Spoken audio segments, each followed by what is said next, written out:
"You are nothing, Emily. You were always nothing." Victoria Reynolds hurled the last garbage bag across the polished courthouse floor, and it burst open at Emily's feet, spilling 11 years of a marriage into a heap of wrinkled clothes. "Pick it up. That's all you're worth now." The whole hallway went silent. Jason Reynolds stood 10 feet away and never once turned his head. Emily bent down in front of all of them, and something inside her quietly died. If you believe a woman like Emily deserves more than this, subscribe to the channel and stay with me all the way to the end, because you will not believe how far she rises. And do me one favor. Comment the name of the city where you're watching from right now so I can see just how far this story travels. The courthouse smelled like floor wax and old paper, and Emily Carter would remember that smell for the rest of her life. She would remember it the way people remember the smell of a hospital where somebody they loved stopped breathing. Because that was what this was. A room where something died.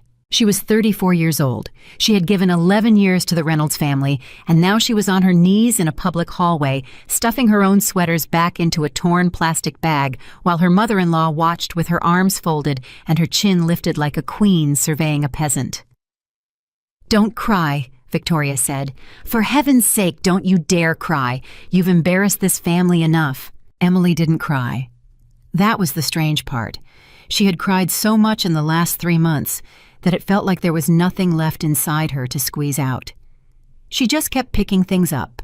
A cardigan, a photograph in a cracked frame, a pair of shoes she had bought the first year she and Jason were married, back when he used to look at her like she was the only person in any room. Jason was standing by the window now, checking his phone, as if this were a delay at the airport and not the end of everything they had built.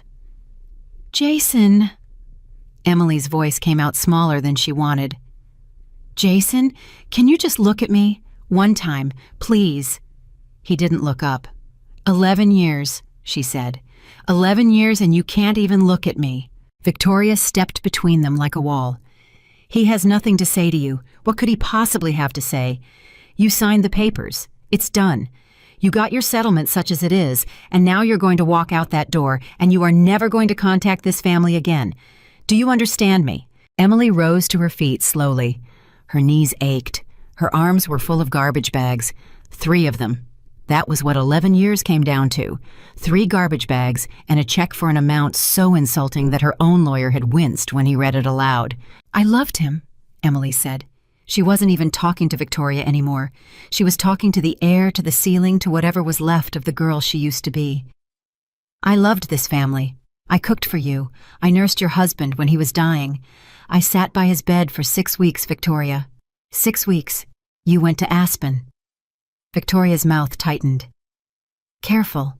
You went to Aspen while your husband was dying, and I held his hand, and now you're throwing my clothes on the floor and calling me nothing." For just 1 second, something flickered across Victoria's face. Not guilt. Victoria Reynolds did not do guilt.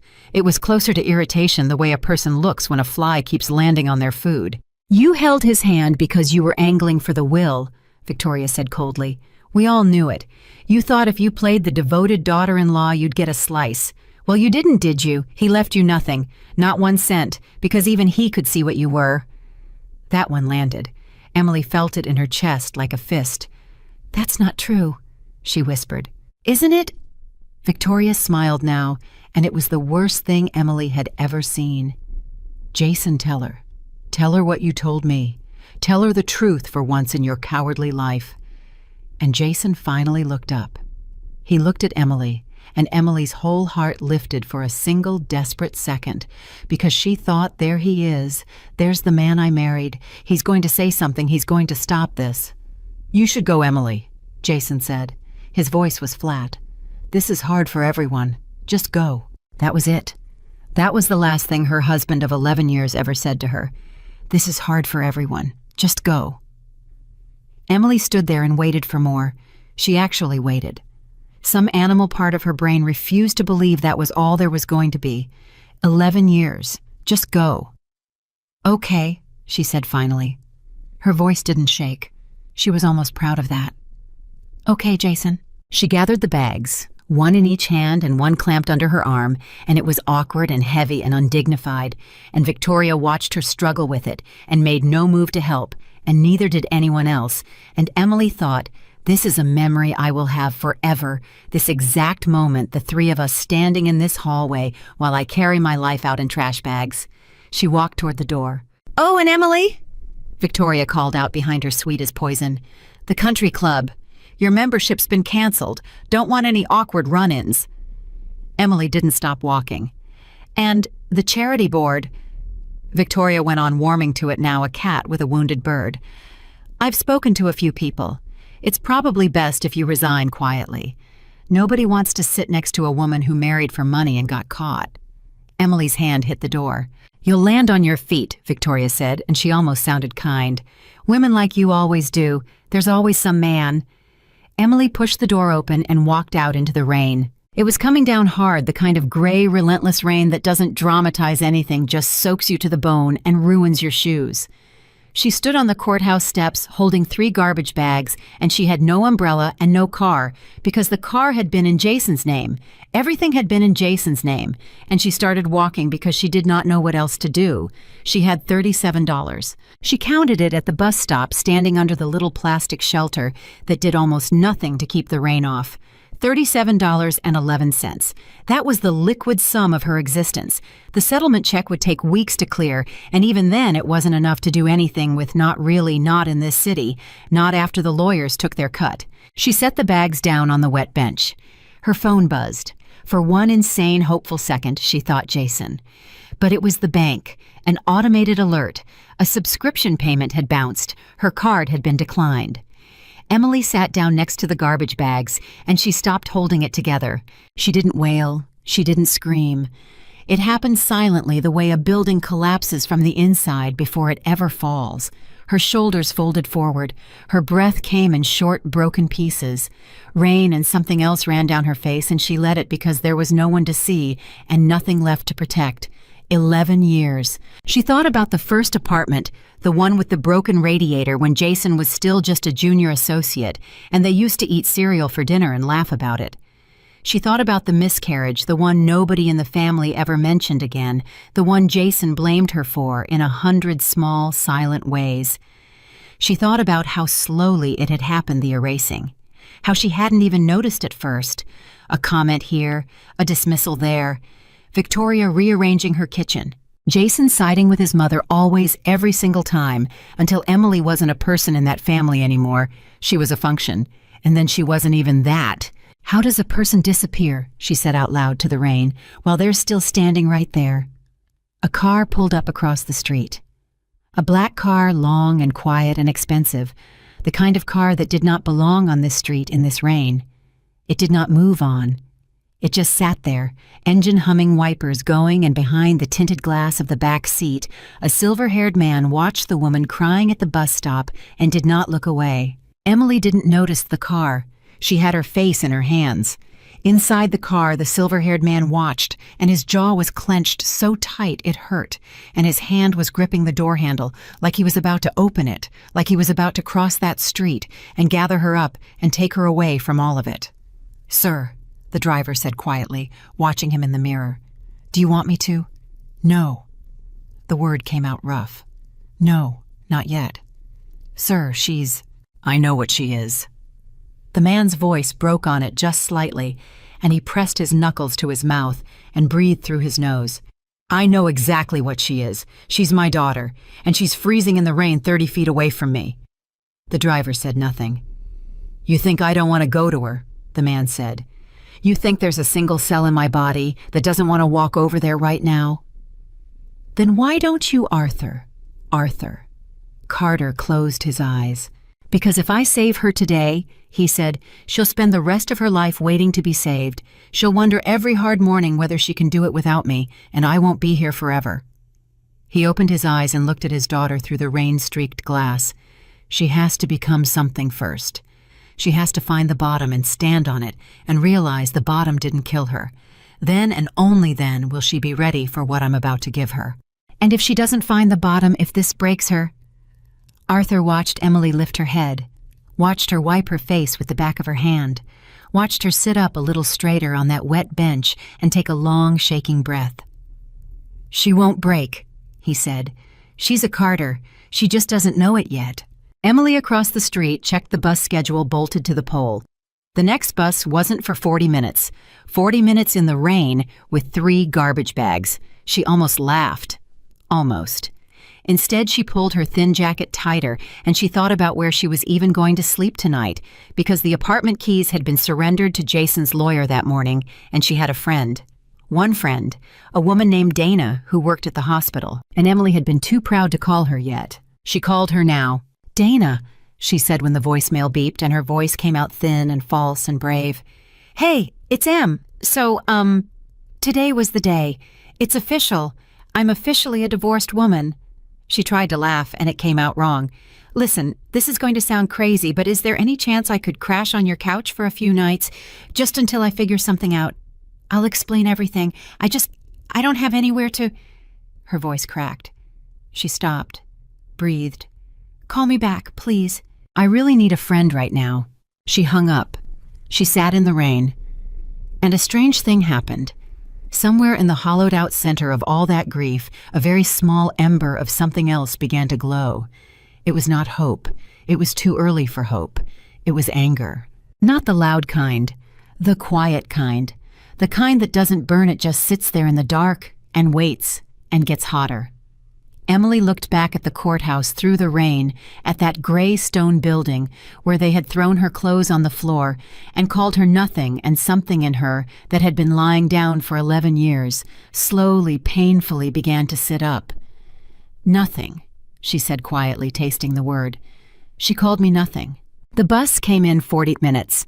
Emily got on it with her 3 garbage bags, and the driver looked at her with the tired kindness of a man who had seen 1,000 bad days roll onto his bus, and he didn't say anything, and she was grateful for that. The black car did not follow the bus. It sat outside the courthouse for a long time after she was gone. "Begin phase 1, Arthur said finally. "Sir, the Reynolds debt. All of it. Every loan, every line of credit, every mortgage they've leveraged to keep up appearances. I want it. Quietly. Through the shell entities. Nothing that traces back to me, and nothing, absolutely nothing, that traces back to her." He looked out the window one last time at the empty bus stop. "Victoria Reynolds just told my daughter there's always some man to save her." A muscle moved in his jaw. "She has no idea how right she is, and she has no idea how wrong." Dana called back that night. Emily was standing in a coffee shop that was about to close because it was the only place with a roof and a bathroom and free heat, and she had bought the smallest coffee they sold to justify sitting there, and she had made it last 2 hours. "Emily, oh my God, I just got your message." Dana's voice was breathless, furious, protective. "Where are you right now?" "I'm okay," Emily said automatically. "Where are you?" "There's a coffee shop on 5th, but they're closing in like 10 minutes, so I'll figure, do not move. I am getting in my car right now. Do you hear me? Do not go anywhere. I'm coming to get you." Emily pressed the phone hard against her ear and shut her eyes. "Dana." "What?" "Thank you." Her voice broke completely now, the way it hadn't in front of Victoria, the way it hadn't in the rain. It broke because someone was being kind. That was the thing nobody told you about hitting the bottom. It wasn't the cruelty that made you cry. You could armor yourself against cruelty. It was the first act of kindness afterward that split you wide open. "Thank you. I didn't know who else to." Hey, stop. You're my family, okay? Not those people. Us, you and me. Now sit tight and let me come get you." 20 minutes later, Dana's beat-up little sedan pulled up outside the coffee shop, and Dana came running through the rain in her hospital scrubs, and when she saw Emily standing there with 3 garbage bags and a face like a person who had been erased, she stopped for just a second, and Emily watched her friend's expression go from worry to something much harder. "Those animals," Dana breathed. "They did this. They actually did this." "It's fine," Emily said. "I'm fine." "You're not fine, Em. You're standing on a curb with your life in trash bags."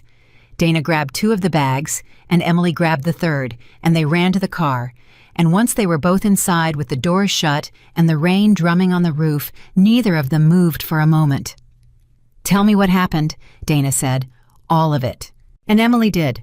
She told her about the courthouse and the settlement and Victoria and the garbage bags and the way Jason had never once looked at her, and about the club membership and the charity board and the words, always the words, nothing. You were always nothing. And Dana listened with her hands gripping the steering wheel so hard her knuckles went white, and when Emily finished, Dana was quiet for a long moment. Then she said, "Can I tell you something, and I need you to actually hear me?" "Okay. That family did not throw you out because you're nothing." Dana turned in her seat and looked at Emily dead on. "They threw you out because you were the only real thing in that whole plastic circus, and real things make fake people nervous. You held that old man's hand while he died. You cooked and you cleaned and you loved people who never once earned it. And they knew Em. They knew that when the accounting was done, you were worth 10 of any of them. That's why they had to make you feel like nothing. Because if you ever figured out what you actually are, you'd walk out of there and never look back, and they can't stand the idea that you might be fine without them." Emily stared at her friend. "You're going to be fine without them," Dana said. "You're going to be so much better than fine that someday you're going to look back at this rainy night as the day your real life started. I don't know how yet, but I know you, and I'm telling you, this is the beginning of something, not the end." Emily didn't believe her. Not that night. That night she was too broken to believe anything. But she would remember those words. She would remember them at the strangest times over the weeks to come. She would remember them when the phone call came from Geneva. She would remember them when the men in expensive suits sat across a mahogany table and told her the impossible thing. She would remember them the night before the gala, standing in front of a mirror, looking at a woman she didn't recognize. This is the beginning of something, not the end. They drove to Dana's apartment. Emily slept on the couch under a borrowed blanket, and she did not sleep well, and around 3 a.m, she gave up and sat by the window, watching the rain finally stop, and she made herself a promise in the dark. It was not a grand promise. She was too tired for grand. It was small, and it was hard, and it was hers. "I will never," she whispered, "let anyone make me feel like nothing ever again. I don't know how, I don't know when, but never again." She didn't know that 30 feet from a courthouse that afternoon, a man had made a very similar promise about her. 2 days later, the strange things began. Emily didn't notice them because they weren't happening to her. They were happening to the Reynolds family, and the Reynolds family had made very sure that Emily was cut off from any news about them. She had no idea, for instance, that on the Monday after the divorce, Victoria Reynolds received a phone call from the bank that held the note on the family's flagship property, the beautiful glass office tower downtown with the Reynolds name etched over the door. "I don't understand," Victoria said into the phone, her voice rising. "The loan was sold to whom we've had that facility with your bank for 15 years. The man on the other end was very polite and very unhelpful. The debt was acquired by a private entity, Mrs. Reynolds. Everything remains the same for now. The same terms, the same schedule. You simply remit to a new servicer." "For now," Victoria repeated sharply. "What does that mean for now?" "It means," the man said carefully, "that the new holder is within their rights to review the terms at the next covenant date, which is in 90 days. Victoria hung up and told herself it was nothing.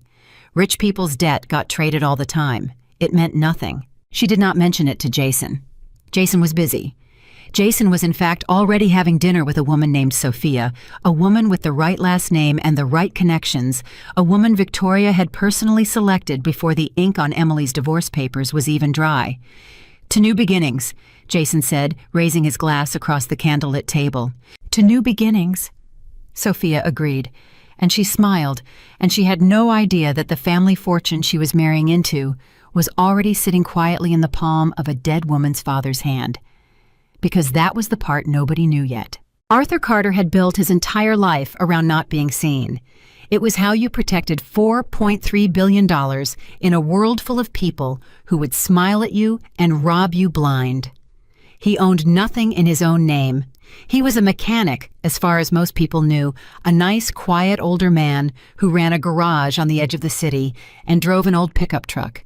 He had let his daughter believe that for her entire life. He had let her believe he was a simple working man who couldn't help her much because he had watched what money did to families, and he had wanted more than anything for Emily to grow up knowing she was loved for herself and not for what she might inherit. He had made mistakes. He knew that now. Watching her marry into the Reynolds family had been one of them.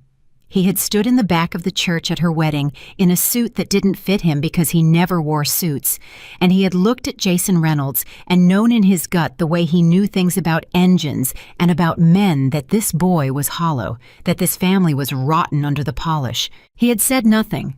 It was her life, her choice. He had told himself she needed to make her own mistakes. He had watched her make it for 11 years, and now he was dying. That was the part not even his driver knew yet. Arthur Carter had maybe 6 months. The doctors said less. There was a mass in his lungs the size of a fist, and no amount of money in any account anywhere in the world was going to buy him more time, and he had made his peace with that. He had made his peace with almost everything except one thing. He could not die knowing his daughter believed she was nothing. So he had built a machine. That was how Arthur thought of it. Not a plan, a machine. A great, intricate mechanism of trusts and holdings and debts and quiet acquisitions, all of it pointing at one moment, one room, one night in the future, when his daughter would walk in as a queen through a door where they had once thrown her out as trash. He would not be alive to see it. That was all right. He had made his peace with that too. But he would build it so perfectly that it would happen without him. It would happen because it could not happen. He would set the pieces so precisely that the ending was already written, and all Emily would have to do was become the woman capable of walking through that door. "Sir," his driver said 3 weeks after the courthouse, "the last of the Reynolds facilities has been acquired. We hold everything now, the tower, the residences, the operating lines, all of it." Arthur nodded slowly. He was thinner now. His hands shook a little. "And the girl, my daughter?" "She's staying with the friend. The nurse. She's applied for 11 jobs. She got 2 interviews. She didn't get either job." Arthur closed his eyes. "Why not?" The driver hesitated. "Sir, Mrs. Reynolds, the mother-in-law, she's been making calls. Quietly. She's telling people things. Poisoning the well. Every time your daughter gets close to a position, someone gets a phone call." Arthur was silent for a long moment. When he spoke, his voice had changed. It had gone very cold and very quiet, and the driver had worked for this man for 20 years, and he had only heard that voice a handful of times, and every single time it had ended with someone's world coming apart. "Victoria Reynolds," Arthur said, "is trying to make sure my daughter can't even work a front desk." "Yes, sir. She threw her clothes on the floor. She canceled her memberships. She had her removed from the charity board, and now she's making sure she can't earn an honest wage." Arthur opened his eyes. "She's not content with taking everything. She wants to salt the earth. She wants to make certain there's no path back for her, ever." "What do you want to do, sir?" Arthur looked out the window for a long time. "Bring the timeline forward," he said finally. "I thought I had more time to let her find her footing on her own. I don't, and neither does she." He turned to the driver. "Make the call to Geneva. Not yet, not today, but soon. Have Mr. Whitmore prepare the documents. When it happens, it needs to be airtight. It needs to be so airtight that when she calls the best lawyers in New York to prove it's a scam, they confirm every single word. And you, sir, do you want to see her before?" Arthur was quiet, and then in a voice the driver had never heard from him, small and cracked and human, the voice of a father, and not a billionaire, he said, "More than anything in this world, but I can't. If I see her now, I'll tell her everything, and if I tell her everything, she'll spend whatever time I have left in a hospital room watching me die instead of out there becoming who she's supposed to be." He pressed his lips together hard. "I've watched her from a distance her whole life. I can do it a little longer. I can do it to the end." Emily that same evening sat on Dana's couch and stared at her phone. 2 rejections. 11 applications. She had a business degree she'd never used because Jason hadn't wanted his wife to work. She had 11 years of running a household and organizing charity galas and managing staff, and none of it fit on a resume in a way anyone respected. She was 34 years old, and she was starting from a place lower than zero, because zero would have meant nobody was actively working to bury her, and somebody was. She could feel it. She wasn't stupid. 2 interviews that had gone beautifully, that had ended with warm handshakes and we'll be in touch, and then silence, and then a stiff little email. She knew what a Reynolds phone call sounded like, even when she couldn't hear it. "They won't even let me have a job," she said to Dana, who was heating up soup in the tiny kitchen. "Victoria's not done. She's never going to be done. She's going to follow me around this city, making sure I can't so much as bag groceries." "So leave the city," Dana said. "With what I have, $400, Dana." The settlement check bounced its way through so many hands there was almost nothing left. Emily put her head in her hands. "I keep thinking about my dad." Dana turned. "Your dad? He passed away when I was—" "No, he didn't. I mean, God, I don't even know if he's alive. We lost touch years ago. Jason didn't like him. Said he was, quote, not our kind of people. A mechanic, grease under his nails." Emily laughed bitterly. "I let Jason talk me out of my own father. Isn't that something? I let that man take everything from me, including my own dad, and now that I've got nothing, my dad's the only person I actually want to call, and I don't even have a number for him anymore." Dana came and sat beside her and put an arm around her. "You know what I think," Dana said softly. "I think the people who love you are still out there. I think when you hit the bottom, the fake ones vanish, and the real ones show up. And I think your real ones aren't done showing up yet." Emily leaned her head on her friend's shoulder. "I hope you're right," she whispered. She had no idea how right Dana was.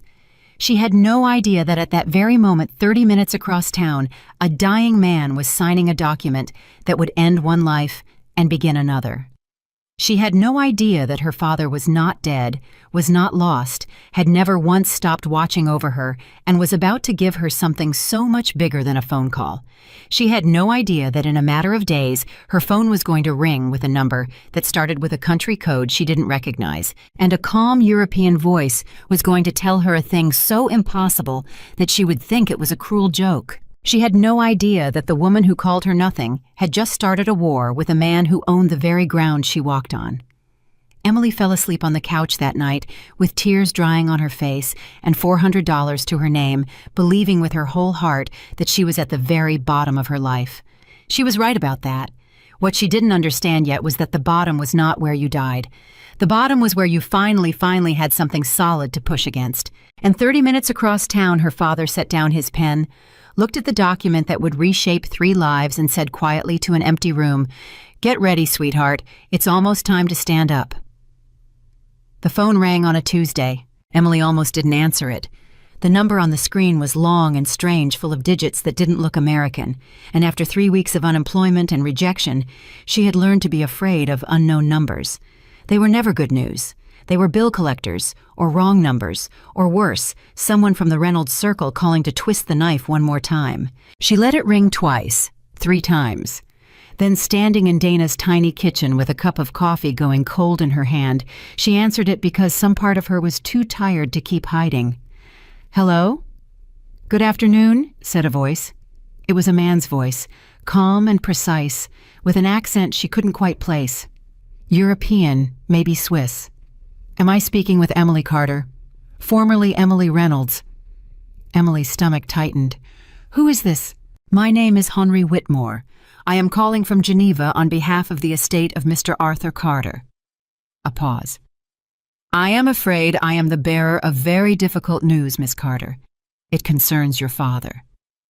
Emily set the coffee cup down on the counter. Her hand had started to shake, and she didn't know why yet. "My father," she said slowly. "I haven't spoken to my father in years. I don't even know if what is this about, Miss Carter?" The voice was gentle now, and that gentleness scared her more than anything. "Your father passed away 4 days ago, peacefully, in his sleep. I am so very sorry to tell you this over the telephone." The kitchen went silent, except for the hum of the refrigerator. "No," Emily said. "Miss Carter." "No, you have the wrong person. My father's a mechanic. He runs a garage. He's not somebody with an estate in Geneva. You have the wrong Emily Carter." Her voice was climbing. "This is a scam. This is one of those scams where you tell people a relative died and then you ask for money to release the inheritance. I've read about these. I'm not stupid. I understand your suspicion completely, Mr. Whitmore said, unruffled. It is a very reasonable suspicion. May I ask you to do something? I am not going to ask you for any money. I am never going to ask you for money. Instead, I would like you to verify me. Please write down this number. Then hang up and call the New York offices of Sterling and Hague. They are one of the oldest law firms in the United States. Ask for the managing partner. Tell them you are Arthur Carter's daughter. And listen to what they say. Emily didn't write anything down, but something in the way he said it, the total lack of pressure, the fact that he was practically ordering her to check him out, made a cold finger of doubt press against her certainty. My father was a mechanic, she said again, quieter this time. Your father, Mr. Whitmore said, was many things, and he loved you very much.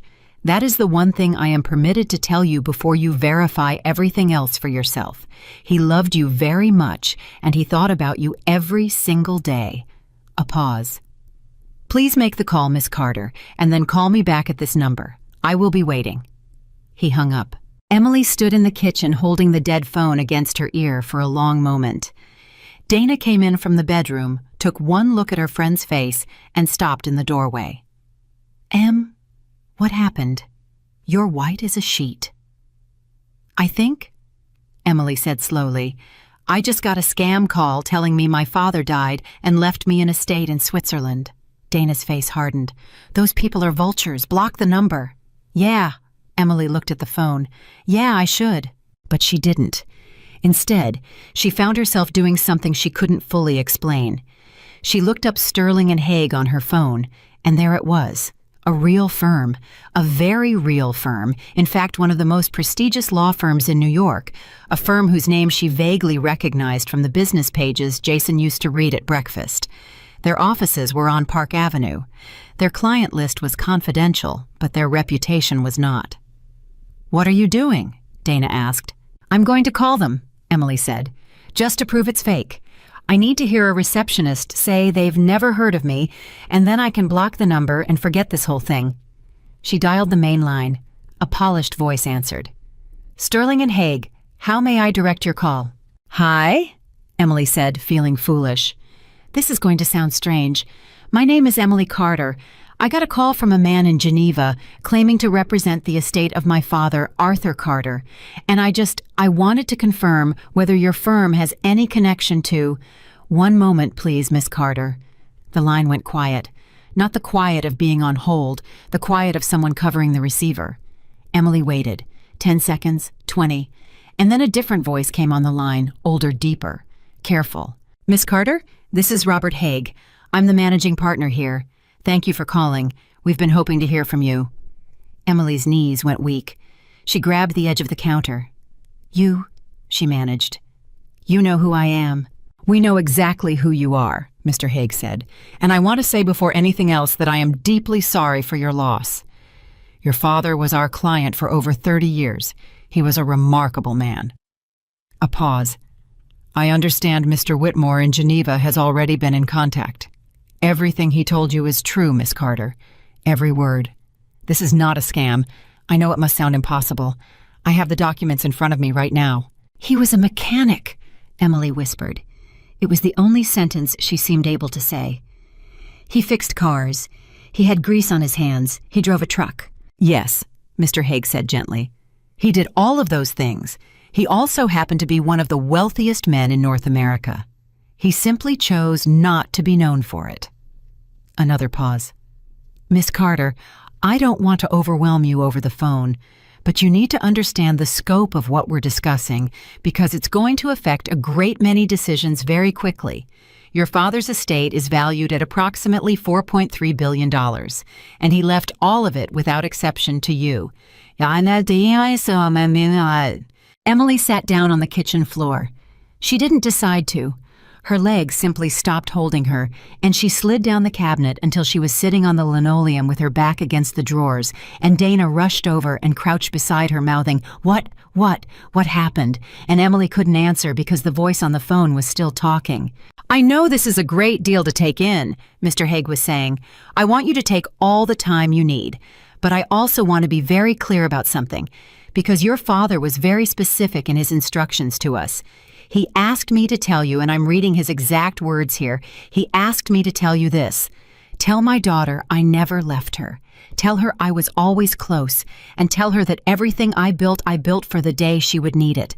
That day is now. Emily started to cry. It wasn't grief, or not only grief. It was too many things at once. A tidal wave of them, disbelief and loss and confusion, and a strange, terrible tenderness, because the man on the phone was reading her a message from her dead father, a father she thought had forgotten her, a father she had let Jason erase from her life, and it turned out he had never forgotten her at all. He had been there, always close. He had built something for the day she would need it, and she had needed it. God, how she had needed it. And he had known, somehow. He had known she would end up on a kitchen floor with $400 to her name, and he had built a wall $4.3 billion high to stand between her and the abyss. Why? She choked out. Why didn't he tell me? Why didn't he ever tell me who he was? We could have. He'll answer that himself, Mr. Haig said quietly. There's a letter. He wrote it for you. I have it here sealed. He asked that it not be read to you over the phone. He wanted you to read it yourself when you were ready in person, which brings me to the next matter. His voice shifted, became briskly practical, the voice of a man who had handled 1,000 impossible mornings for 1,000 grieving heirs. Miss Carter, where are you currently living? Emily looked around Dana's cramped apartment, at the couch where she'd been sleeping for 3 weeks, at the garbage bags in the corner she still hadn't fully unpacked because unpacking would have meant admitting this was her life now. I'm staying with a friend, she said. Do you have reliable transportation financial resources to reach our offices? Emily almost laughed. No, I have about $400, Mr. Haig. My ex-husband and his family took everything. I don't even have a car. There was a brief silence on the line. When Mr. Haig spoke again, there was something new in his voice, something that had gone slightly rough at the edges. They took everything, he repeated softly. Yes, your father was aware of that. He was aware of a great deal, Miss Carter. He cleared his throat. There is a car outside your building right now. It has been there since this morning, waiting for the moment you called us and verified your identity, which you have now done. The driver's name is Marcus. He has worked for your father for over 20 years. He is entirely trustworthy, and he is at your complete disposal. There is also a debit card in the vehicle linked to an operating account with no limit that need concern you. Please, let us take care of you now. Your father wanted nothing more. Emily got up slowly off the floor. She walked to the window. Dana followed her, and together they looked down at the street below. There was a black car parked directly outside the building. A long, quiet, expensive black car. The kind of car that did not belong on this street. And standing beside it in the drizzle, holding an umbrella, was a silver-haired man in a dark suit looking up at the window, and when he saw Emily's face appear in the glass, he inclined his head in a small, respectful bow. "Oh, my God," Dana whispered. Is that... I have to go," Emily said into the phone. "There's a car. There's a man. He's right outside." "That's Marcus," Mr. Haig said. "Take your time. He'll wait as long as you need. And Miss Carter, yes, welcome to the rest of your life." Emily hung up. She stood at the window shaking. Dana was gripping her arm with both hands. "Is this real?" Dana breathed. "Em, is this actually real? 4.3, you said 4.3 billion with a B." "I don't know," Emily said. "I don't know, it can't be. Things like this don't happen to people like me." But even as she said it, she knew it was true. She knew because of the man's message read in a stranger's voice that had reached inside her chest and closed a wound that had been bleeding since she was a little girl. "I never left her. I was always close." No scammer knew how to say that. No con artist could have written those exact words, the exact words she had needed her whole life without ever knowing she needed them. "I have to go down there," Emily said. "I'm coming with you." "Dana, I'm not letting you walk out to a strange car with a strange man by yourself, $4.3 billion or not," Dana said fiercely. "Put your shoes on. We go together." They went down together. The man named Marcus was waiting by the car. Up close, he was older than he'd looked from the window, with kind, tired eyes and a bearing that was almost military. When Emily stepped out of the building, he straightened, and for a moment he simply looked at her, and his eyes went bright and wet, and he had to look away and clear his throat before he could speak. "Miss Carter," he said. "Forgive me. It's just you look so much like him. Around the eyes." He composed himself. "I'm Marcus. I served your father for 22 years. It's the honor of my life to serve you now." Emily didn't know what to say. "You knew him," she said. "You really knew my father. Better than almost anyone alive did." Marcus opened the rear door of the car. "May I? There are things in the car for you, and I'm to take you wherever you'd like to go. Though if I may make a suggestion, there's a hotel your father kept a permanent suite in downtown. It's private, it's secure, and it would give you somewhere to sit down and, well, absorb all this." Emily looked at Dana. Dana nodded, wide-eyed. "Okay," Emily said. "Okay, can my friend come?" "Your friend can come anywhere you say she can come," Marcus said. "You give the orders now, Miss Carter. That's going to take some getting used to, but you give the orders now." They got in the car. Inside on the seat was a leather folio. Marcus gestured to it as he pulled into traffic. "Everything's in there. The debit card Mr. Haig mentioned, some documents, and a phone secure with all the important numbers already in it." He glanced at her in the mirror. "There's no rush on any of it. Today you don't have to do anything but breathe." Emily opened the folio with trembling hands. There was the card, matte black, her own name embossed on it, Emily Carter. And seeing her maiden name on it did something to her, because she had been Emily Reynolds for 11 years, and she had just gotten her own name back in the most brutal way possible. And here it was on a card that Mr. Haig had implied could buy almost anything. There was a folder of documents she didn't understand, full of the names of trusts and holding companies, and there was an envelope, cream-colored heavy, sealed with one word written on the front in a handwriting she recognized instantly, even after all these years. Emily. Her father's handwriting. The same handwriting that had been on birthday cards when she was small, on the note he'd tucked in her lunchbox on her first day of school, before Jason, before the Reynolds family, before everything. She pressed the envelope to her chest, and she cried silently the whole way downtown, while Dana held her hand, and Marcus drove and pretended not to see in the mirror. The suite was on the top floor of a hotel so discreet it didn't even have a name over the door. It was larger than the entire apartment Emily and Jason had shared for the first 3 years of their marriage. She walked through it in a daze, and on the desk by the window in a silver frame was a photograph she had never seen before. It was her. As a baby, in her father's arms. He was young in the photo, dark-haired, laughing, and he was holding her up toward the camera like she was the most precious thing in the world. And on the back, when she turned it over in that same handwriting, it said, "My whole heart." Emily, 6 weeks old.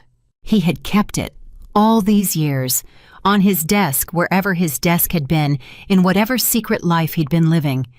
He had kept a picture of her as a baby, and written on the back that she was his whole heart. "Marcus," Emily said. Her voice was very quiet. "Yes, Miss Carter. Why didn't he ever come find me these last years, when I stopped calling, when Jason didn't want him around? He knew where I was. Mr. Haig said he was always close, so why didn't he come to the door?" Marcus was quiet for a moment. He set down the bag he'd been carrying. "He did come to the door," Marcus said. "Once, about 4 years ago. He stood outside the gate of that big house you lived in with the Reynolds family. He was going to come in. He'd made up his mind. He was going to tell you everything." Marcus's jaw tightened. "And then your mother-in-law came out, Mrs. Reynolds. She saw an old man in a work jacket standing at the gate, and she didn't know who he was, and she said, and I was there. I heard it. She said, 'We don't give handouts. The staff entrance is around the back, and if you're looking for scrap, you can find it somewhere else.'" Emily closed her eyes. "He didn't correct her," Marcus went on softly. He could have told her exactly who he was and watched her face fall through the floor. He didn't. He looked past her, up at the house at the window he thought was yours. And then he got back in the car, and he said to me, 'Marcus, My little girl is living in a house where they turn old men away at the gate, and I don't know how to save her without buying her, and I swore I would never buy her love. So we drove away. Marcus's voice caught. That was the last time he was that close to you, until 3 weeks ago.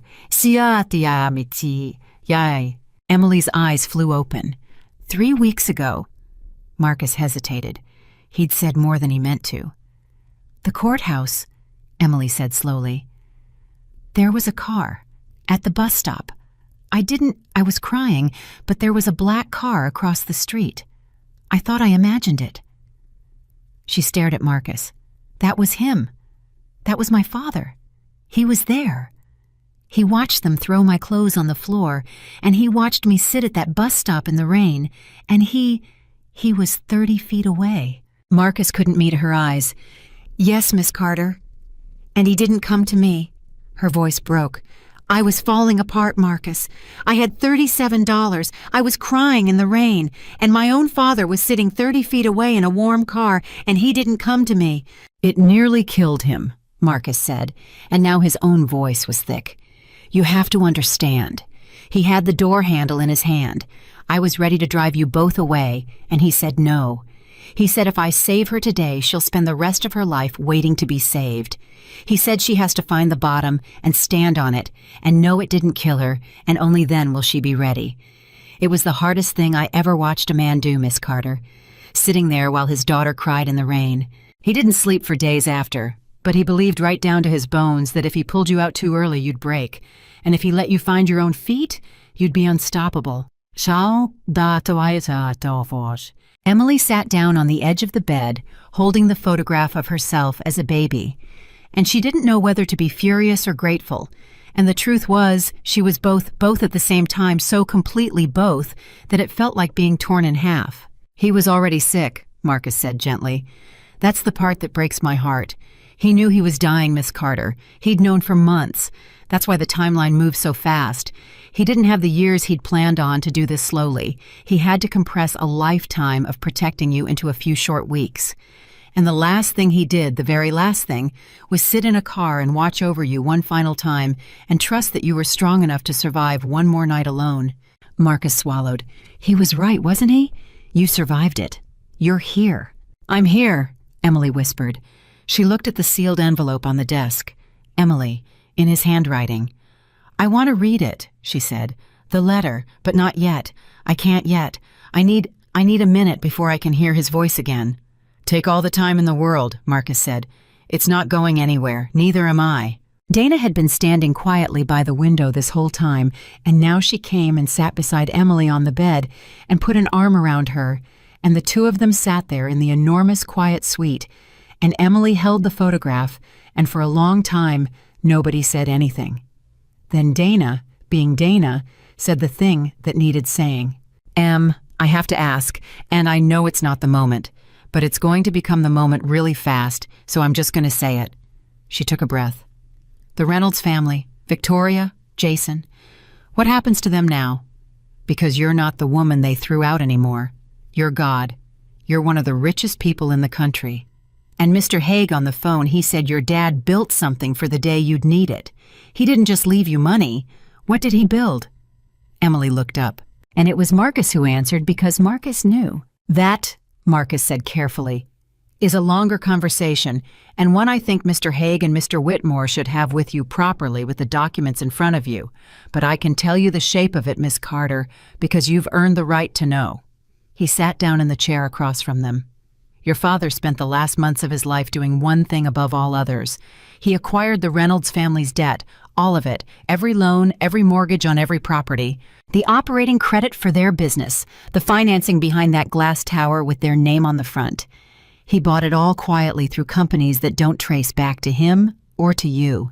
Emily went very still. They don't know, Marcus said. That's the thing you have to understand. Right now, tonight, Victoria Reynolds and your ex-husband are going about their lives thinking they've won, thinking they crushed you and moved on, and they have no idea, none that every dollar they owe, every building they stand in, every scrap of the empire they use to make you feel small now belongs to you. He let that settle. Your father didn't leave you $4.3 billion, Miss Carter. He left you $4.3 billion, and he put the people who destroyed you inside it. He made their entire world a house that sits on your land. The suite was very quiet. Emily looked down at the photograph in her hands. My whole heart. Emily, 6 weeks old. She thought about the courthouse. She thought about the garbage bags bursting open on the tile. She thought about Victoria's voice. Nothing. You were always nothing. She thought about Jason checking his phone. She thought about the rain and the $37 and the bus and the friend who'd come to get her because there was no one else. And she thought about her father dying, spending the last weeks of his life building a machine that would make sure the people who called his daughter nothing would one day find themselves standing inside her hand. Marcus, she said. The people who work at the Reynolds Company, the regular ones, the assistants, the drivers, the people who clean the offices. If what you're saying is real, if I control their debt, then whatever happens, it happens to those people too, doesn't it? The ones who never did anything to me. Marcus looked at her for a long moment, and then something shifted in his tired eyes, something like recognition, like he was seeing her father in her all over again. That, he said softly, is exactly the first question your father would have wanted you to ask. Not how do I destroy them, but who else gets hurt if I do? He nodded slowly. You're going to be very good at this, Miss Carter. Better than he was, maybe. He'd be so proud he wouldn't be able to speak. Emily set the photograph down gently on the nightstand face up, so her father's laughing young face was watching over her. I don't want revenge, she said quietly. That's what everyone's going to expect me to want. And a week ago, sitting in that rain, maybe I did. But I don't want to become Victoria. I don't want to spend my father's gift becoming the thing that hurt me. She looked at Dana, then at Marcus. But I'll tell you what I do want. I want to walk back into that world, the world they threw me out of. I want to walk into a room full of those people, the ones who watched me get erased and said nothing. And I want them to have to look at me, really look at me, the way Jason wouldn't. I want to exist so completely that they can't pretend I'm nothing anymore. Her voice was steady now, steadier than it had been in months. I don't need to burn their world down, Marcus. I just need to be standing in the middle of it in the daylight where they can't unsee me, and then let them figure out all on their own whose hand they've been living in this whole time. Marcus was quiet. Then he stood, and he did something Emily didn't expect. He bowed. A full, formal bow, the kind you gave to someone you had decided to follow. Then that, he said, is exactly what we'll give you. But you can't walk into that world as you are right now. Miss Carter and I mean no offense by it, not because you aren't worthy. You're more than worthy, but because that world runs on signals, on how a person stands and speaks and enters a room, and right now you carry yourself like a woman who spent 11 years being told to make herself smaller. We have to fix that, not to change who you are, to let who you are finally show. He picked up the secure phone from the folio and held it out to her. Your father anticipated this too. There's a name in here, Clara Voss. She teaches powerful people how to occupy a room, presence, posture, authority. Your father retained her for you months ago and paid her in full before you even knew any of this existed. She's waiting for your call. Whenever you're ready. Tomorrow, next week. There's no clock but the one you set. Emily took the phone. It was heavier than it looked. She looked at the name on the screen, Clara Voss. She looked at the black debit card with her own maiden name on it. She looked at the sealed letter she wasn't ready to open and the photograph of a laughing young father holding a baby up to the light. And then she looked out the window, out over the city, out toward the part of it where the Reynolds family was sitting down to dinner right now, believing they had won, believing she was gone, believing she was nothing. They think I'm gone, Emily said softly. They do, Marcus agreed. They think it's over. They do. Emily turned the phone over in her hands. Somewhere far below, the city lights were coming on one by one in the gathering dark. Call Clara Voss, she said, tomorrow morning, first thing. And for the first time since a hallway full of strangers had watched her crawl across a courthouse floor. Emily Carter did not feel like nothing. She felt like a woman standing on solid ground, at last feeling the shape of it under her feet, feeling exactly how much weight it could bear. The letter sat sealed on the desk. She would open it soon.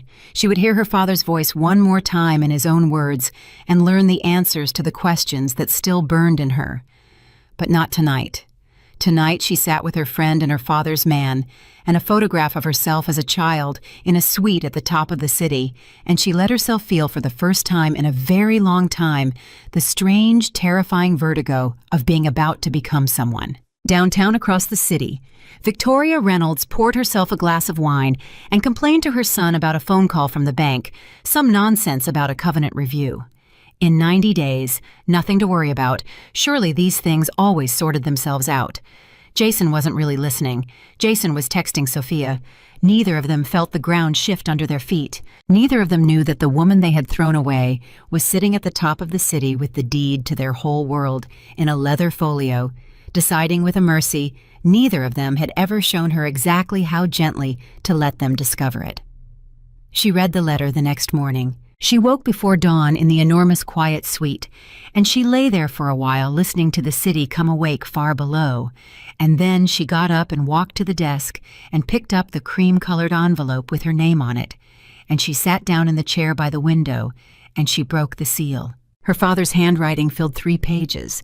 It shook in places the way an old man's hand shakes, or the way a sick man's does, and she would think about that later, that he had written this while he was dying, that these were some of the last words his hand had ever formed.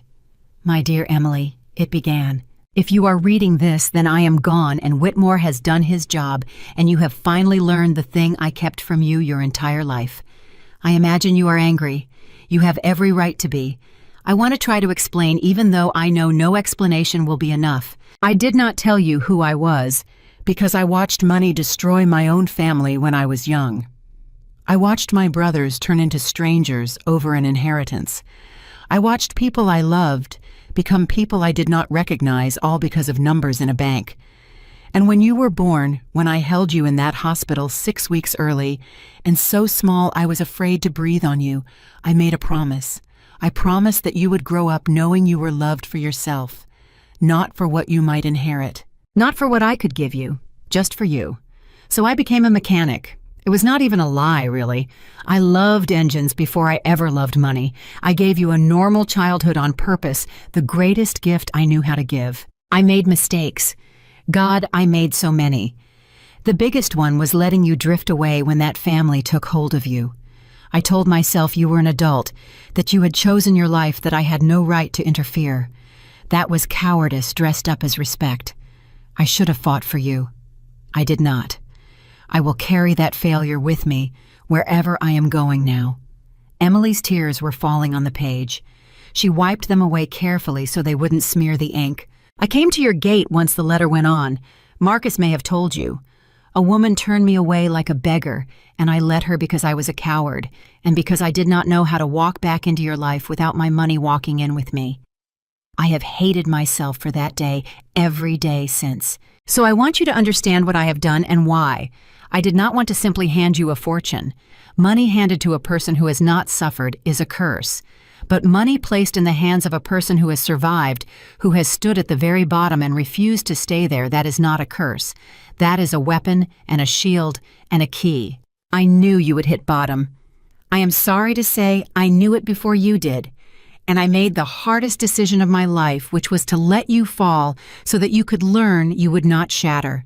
If you are reading this, you did not shatter. You are stronger than you have ever been allowed to believe. Now, about the Reynolds family." Emily's breath caught. "I have taken hold of everything they have, not to destroy them for you.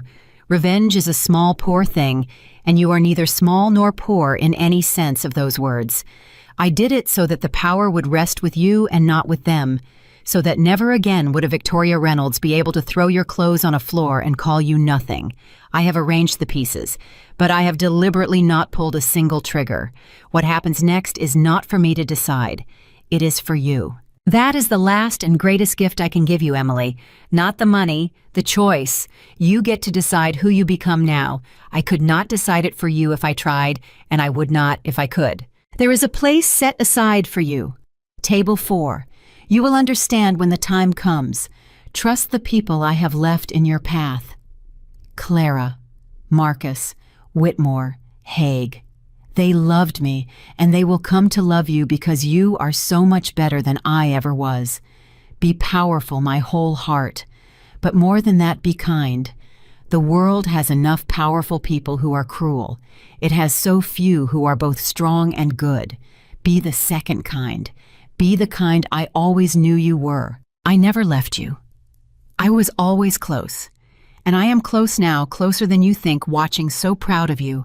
I cannot find the words. All my love, always, your father. Always. Emily sat with the letter in her lap for a long time after she finished it. The sun came up over the city while she sat there, and when Marcus knocked softly on the suite door an hour later to bring her coffee, he found her at the window, with her father's letter pressed against her heart, and her face wet and calm, and she looked at him, and she said in a voice he would remember for the rest of his life, "All right, I'm ready. Call Clara Voss. I want to begin today." Clara Voss arrived at 11 o'clock that morning. She was not what Emily expected. Emily had imagined some cold, glamorous consultant, all sharp edges and disapproval.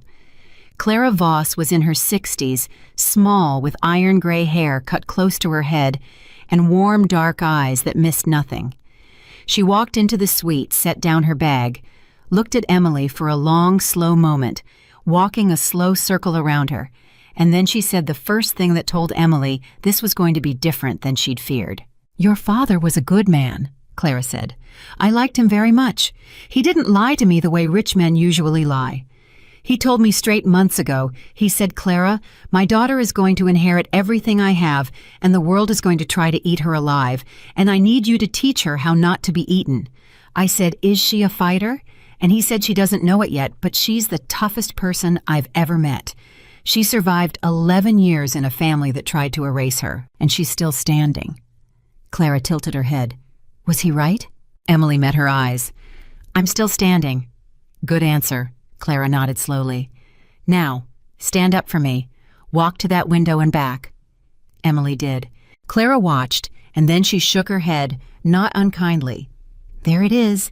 There's 11 years written in your whole body. You walk like you're apologizing for taking up space.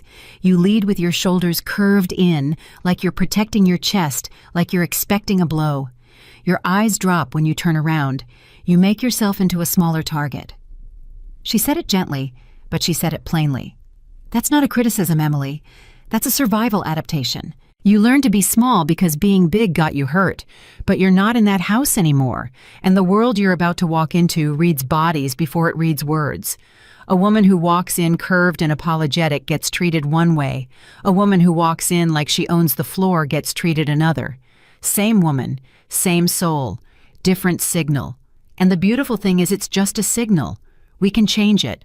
Not who you are, just the signal." "Oh, dum-dum." And so it began. Marcus had called it a transformation, and later Emily would think that was the wrong word, because transformation implied becoming something you were not. What Clara did over the coming weeks was closer to excavation. She dug the real Emily out from under 11 years of learned smallness. She unbent the curved shoulders. She lifted the dropped eyes. She taught Emily how to enter a room and pause in the doorway for exactly one beat before moving a pause that made a room turn and look. She taught her how to sit without shrinking, how to let a silence sit in a conversation without rushing to fill it, because the person who is comfortable with silence controls the room. "Powerful people are not loud," Clara said over and over. "That's the mistake everyone makes. They think power is volume. Power is stillness. Power is the person who doesn't need to raise their voice because they know everyone is already listening. Watch." And she would demonstrate this small gray-haired woman going still and quiet and somehow filling the entire enormous suite with her presence so that Emily found herself leaning in. "You see, I didn't do anything. That's the whole trick. I did nothing on purpose with total confidence. Now you." At first, Emily was terrible at it. She'd hold the stillness for a second and then crack laugh, nervously apologize. Clara would just wait patient as stone and make her do it again and again. And slowly over days, something started to shift. The stillness stopped feeling like a performance and started feeling like a place she could stand. Meanwhile, in the background, the machine her father had built continued to hum. Whitmore called from Geneva every few days to walk her through pieces of the estate. Haig came up from Park Avenue with folders of documents and explained patiently the structure of what she now controlled. And it was Haig 3 weeks in who sat across from her in the suite and laid out in careful, plain language exactly what her father had done to the Reynolds family, so that she understood it not as a shape, but as a machine with gears she could see turning. "Your father acquired their debt at a moment of maximum leverage," Haig explained. "The Reynolds business looks healthy from the outside, beautiful offices, expensive cars, the right addresses. But it's built on borrowing, Miss Carter. It always has been. They live at the very edge of what they can afford, and they finance the gap. Old Mr. Reynolds understood that. He kept the whole thing balanced through decades of careful relationships with lenders. But when he died, and Jason took over the finances with Victoria, whispering in his ear, they got sloppy. They borrowed against borrowing. They used one property to secure the loan on the next. And your father patiently, quietly over the last several months bought up every one of those loans, through entities, so that when you assemble it all in one place, as I have here, you see the truth. The Reynolds family owes in total just under $900 million, and every single dollar of it is now owed to you." Emily stared at the number. "There's a covenant review in the loan agreements," Haig went on. "A date at which the lender, which is now you, can reassess the terms. Demand additional collateral. Call the loans due. That date is in a little under 60 days now. On that date, Miss Carter, you will hold what amounts to a decision over whether the Reynolds family continues to exist as it is or ceases to. You can extend them gracefully. You can restructure them into a manageable position. Or you can call everything due at once and watch the entire structure collapse in an afternoon. It is entirely, completely up to you."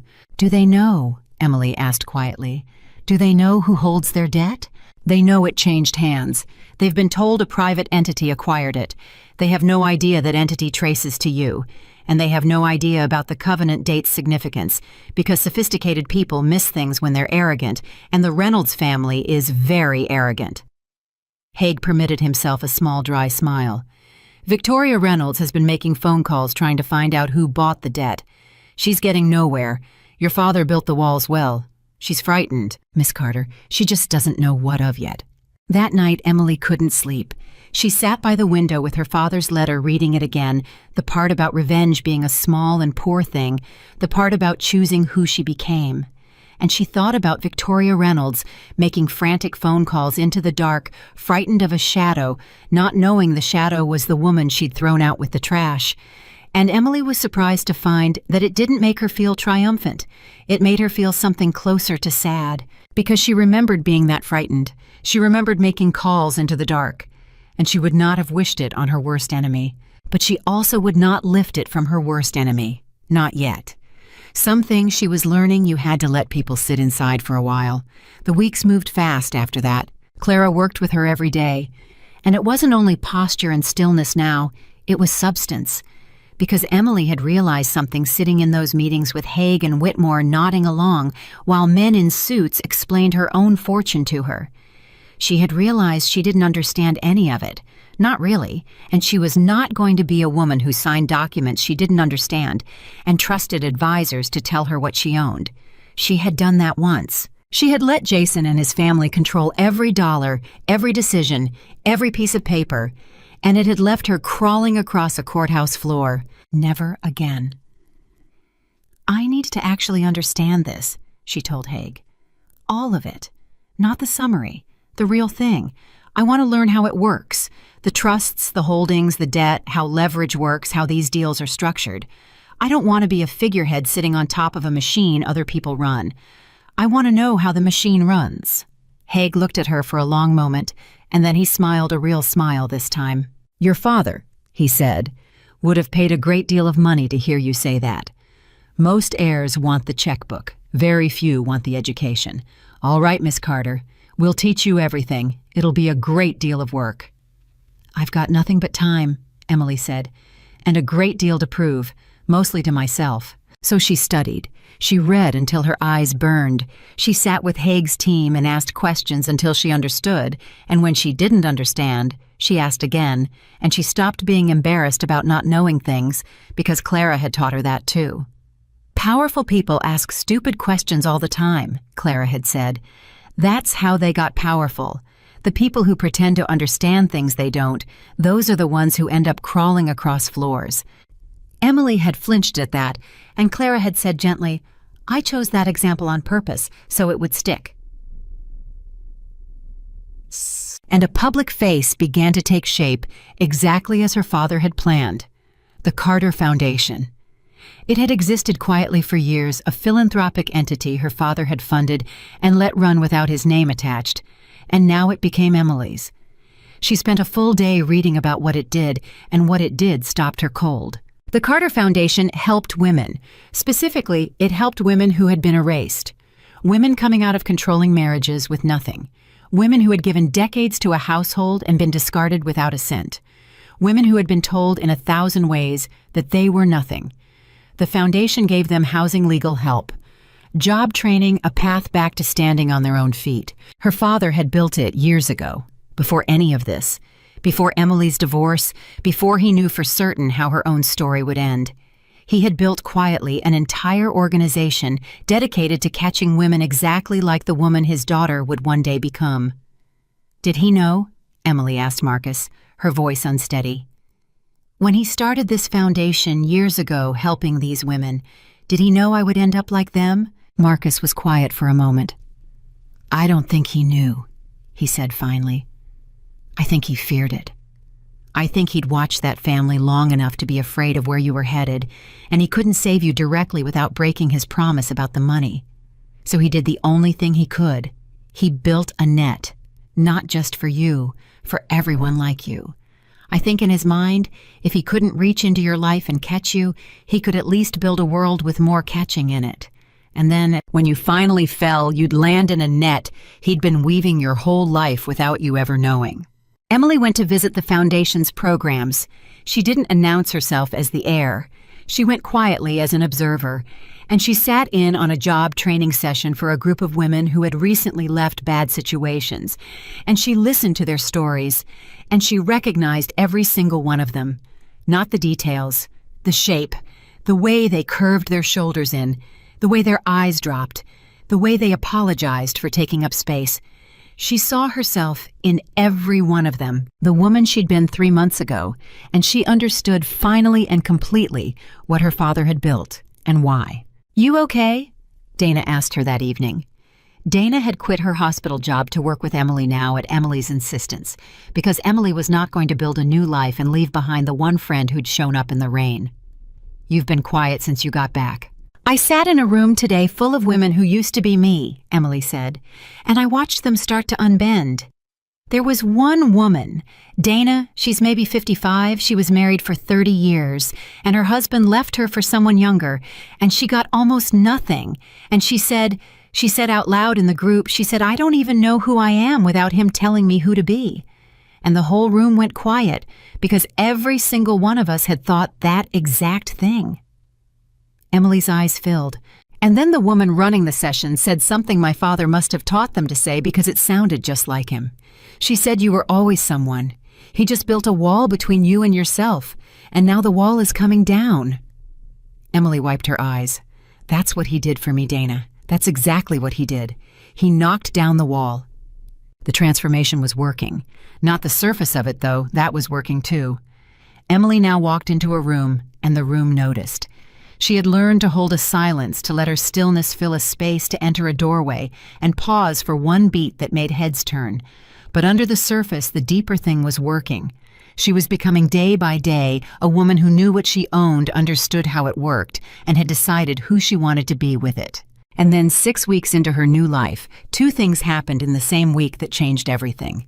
The first was the invitation.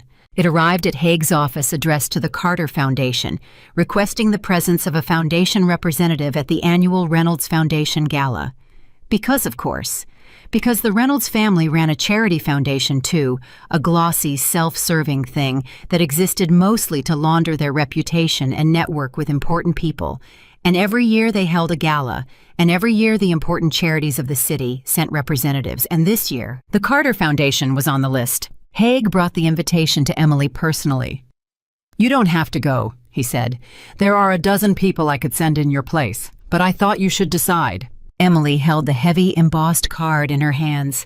She had stood beside Victoria at 3 of these galas as Jason's wife.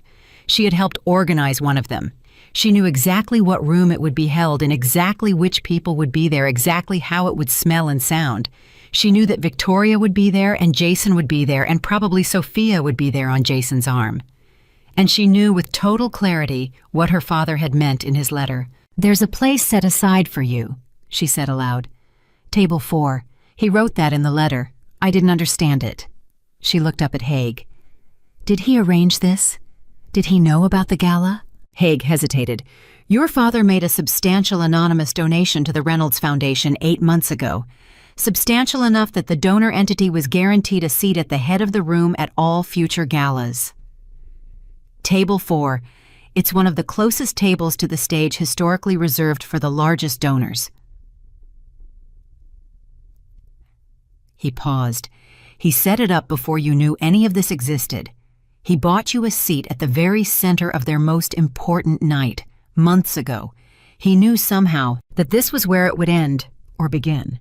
Emily set down the invitation. "He built the ending," she murmured, remembering the letter. "Trust the people I've left in your path. There's a place set aside for you. Table 4. You will understand when the time comes."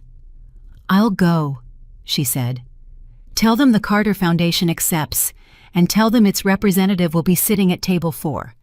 The second thing happened 2 days later. Emily was in Haig's offices going over the foundation's finances when his assistant knocked and said there was a call and it was urgent, and it was about the Reynolds account.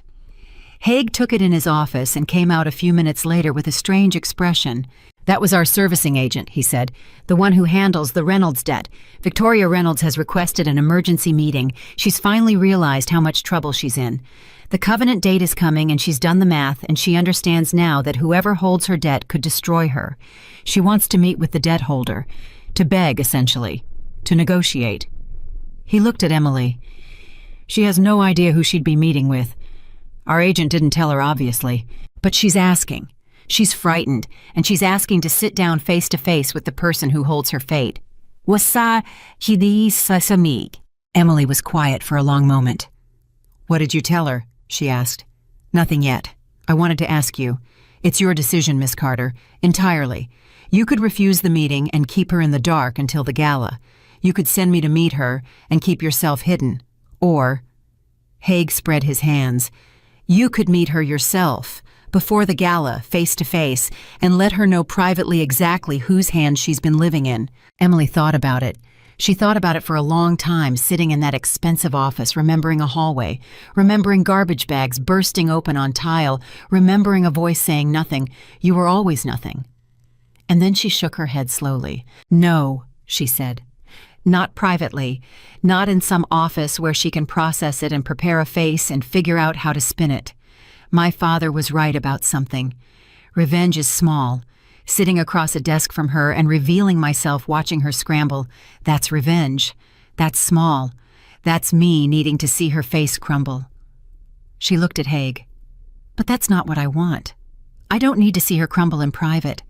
I want something bigger than that. I want to walk into that gala, that room full of those people who watched me get erased and said nothing, and I want to sit at table 4 at the center of her most important night, and I want her to look across the room and slowly, slowly realize, in front of everyone, with no time to prepare a face, with the whole world watching." Emily's voice was very calm. "Refuse her meeting request.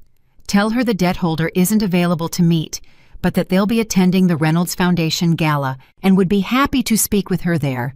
Let her spend the next few weeks terrified not knowing who's coming, and then let her find out in the one room where she can't hide her face." Haig looked at her for a long moment, and then slowly he smiled. "Your father," he said quietly, "used to do exactly that. Never strike in private what you can resolve in the open. He said it kept a man honest. He'd have been so proud of you right now, he'd have had to leave the room." He picked up his phone. "I'll make the call. The debt holder will see Mrs. Reynolds at the gala, nowhere else." That night, Emily stood in front of the mirror in her suite in the dress she would wear to the gala. Clara had helped her choose it. It was not flashy. It was not the kind of dress Victoria would wear, all sparkle and statement. It was deep, quiet, elegant, the dress of a woman who did not need to shout. And the woman looking back at Emily from the mirror was a stranger. Not because she looked different, though she did, because she stood different. She held the room's worth of empty space around her like it belonged to her. Her shoulders were open.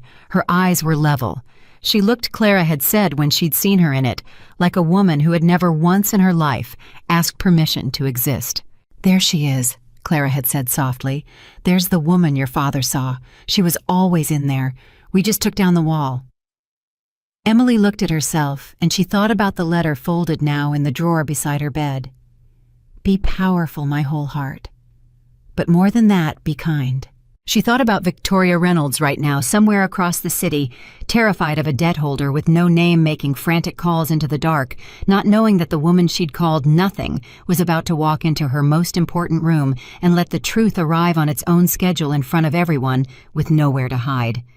She thought about Jason, who had never once looked at her. "You're going to look at me now," Emily said quietly to the mirror. "All of you. You're going to look at me, and you're not going to be able to stop." Dana appeared in the doorway behind her and stopped and put her hand over her mouth. "Em," she whispered, "you look God. You look like somebody who could walk into any room in the world." Emily turned from the mirror. The gala was in 11 days. "Not any room," she said. "One room. There's one room I've been getting ready for my whole life. I just didn't know it until now." The 11 days did not pass quietly for the Reynolds family. Emily learned this through Haig, who learned it through the servicing agent, who was fielding an increasingly frantic series of phone calls from Victoria Reynolds.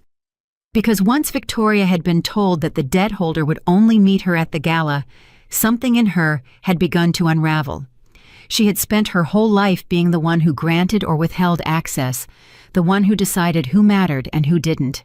And now she was on the other side of that door knocking, and no one would open it, and the not knowing was doing to her exactly what Emily had hoped it would do. She called the agent 4 times yesterday. Haig reported 10 days out. She's demanding to know the identity of the debt holder. She's offered to pay for the information. She's threatened legal action, which is laughable, and our people told her so politely. She's frightened Miss Carter, and a frightened Victoria Reynolds, it turns out, is not a graceful thing. "What's she doing about the money itself?" Emily asked. "The covenant date. Is she trying to refinance, find another lender to buy the debt off me?" "She's trying," Haig said, and there was something almost admiring in it, the way you might admire a trapped animal's struggle. "That's the thing. She's not stupid. She understood immediately that her only escape is to get the debt out of the hands of this mysterious holder before the covenant date. So she's been to every bank in the city, quietly, trying to arrange refinancing." He paused. "And here's the part your father anticipated, Miss Carter. Every door is closed to her. Not because we've done anything to close them, because the Reynolds finances, once you actually open the books, are so much worse than anyone knew. Jason ran that company into the ground while pretending it was thriving. No legitimate lender will touch them now. The only entity in the world willing to hold that debt is the one that already does, which is you." Emily absorbed this, so she has nowhere to go. Nowhere. She's beginning to understand that. And I think it's why she's coming apart. It's not just fear of losing money. It's the dawning realization that she's completely, totally at the mercy of a person she can't even name. For a woman like Victoria Reynolds, being at anyone's mercy is a fate worse than bankruptcy.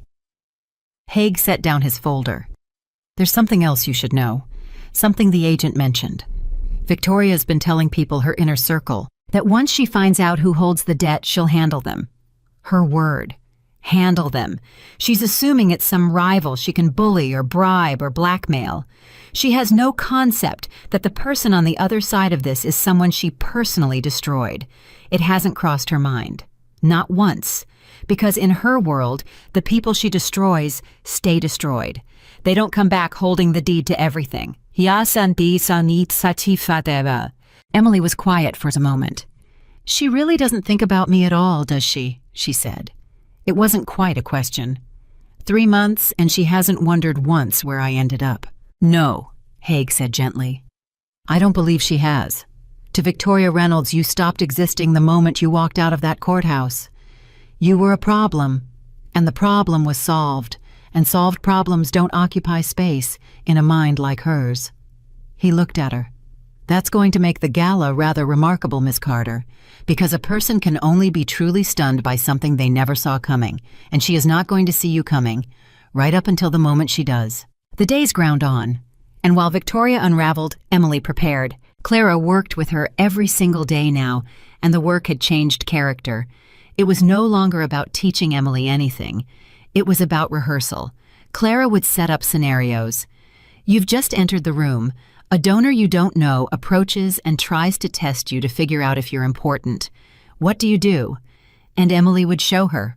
Or, someone mentions the Reynolds family to you not knowing your history.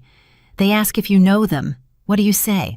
And Emily would practice the answer, the light, untroubled answer of a woman for whom the Reynolds family was a small and distant thing. You're not performing confidence anymore, Clara observed near the end. That's the difference. 6 weeks ago, you were putting confidence on like a coat. Now it's coming from underneath. I can't teach that part. That part you did yourself. That part came from the studying, from learning what you own and how it works, from sitting in those rooms with the foundation women and remembering who you are. I just gave you the posture. You filled it with something real. She looked at Emily with something close to pride. You know what your father told me that first day? He said, don't make her hard. Whatever you do, don't make her hard. The world will try to make her hard, and I need her to stay soft where it counts. And I told him, Arthur's softness and strength aren't opposites. The strongest people I've ever known were the softest. It's the weak ones who have to be hard. Clara smiled. You're going to walk into that gala as the strongest person in the room and the softest. That's a combination Victoria Reynolds has never once encountered because she's spent her whole life confusing cruelty with power. It's going to short-circuit her. Bandi Santia. 3 days before the gala, Emily did something she hadn't told anyone she was going to do. She went back to see the foundation women, not as an observer this time. She asked to speak to the group, the same group she'd sat quietly in the back of weeks before. The woman running the program, a warm, sturdy woman named Renata, introduced her simply as someone from the foundation who wanted to share a few words. Emily stood in front of the room of women who used to be her, and for a moment, the old fear rose up, the fear of taking up space, of being seen, and she felt her shoulders want to curve in. And then she thought of her father, and she let them stay open, and she began to speak. 3 months ago, she said, I walked out of a courthouse with 3 garbage bags and $37. My husband of 11 years wouldn't look at me. My mother-in-law threw my clothes on the floor and called me nothing. She watched the recognition move across their faces, the terrible, familiar shape of it. I sat at a bus stop in the rain, and I thought my life was over. I want to tell you what I know now that I didn't know then. It wasn't over. That was the bottom. And the bottom is not where you die. The bottom is the first solid thing you've had to stand on in years. Her voice was steady. Everything before the bottom, all that sinking, that's the part that kills you because you can't get your footing. You're just falling. But the bottom holds.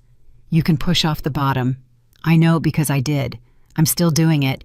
And every single one of you is closer to pushing off than you think because you're here. And being here means you've already found the floor. A woman in the second row, the 55-year-old whose husband had left her after 30 years, was crying quietly. Emily looked at her. Someone told me, when I was at my lowest, that the fake people vanish when you hit bottom and the real ones show up. I didn't believe her. I do now. Look around this room. These are your real ones. The people who told you that you were nothing, they're not here. They're gone. And you're still standing. So the arithmetic is actually very simple. They were wrong, and you're still here. And being still here after everything they did to make you disappear, that's not nothing. That's the opposite of nothing. That's the strongest thing a person can be. Ali ki asai. When she finished, the room was quiet, and then the 55-year-old woman stood up and walked to the front and hugged Emily and whispered, "Thank you. I needed to hear that from someone who actually lived it and not just read it in a pamphlet." and Emily held her and felt something in her own chest finally fully heal a wound she'd carried since a hallway in a courthouse, and she understood that this room was worth more than the entire $4.3 billion. This was what the money was for. Afterward, Renata walked her out. "You know," Renata said, "we were told years ago by the founder, the man who set all this up, that someday someone very special might come and take over the foundation. He said we'd know her when we saw her because she'd have been through it herself. He never told us who." She looked at Emily with dawning understanding. "It's you, isn't it? You're not just from the foundation. You're his. You're the one he built all this for."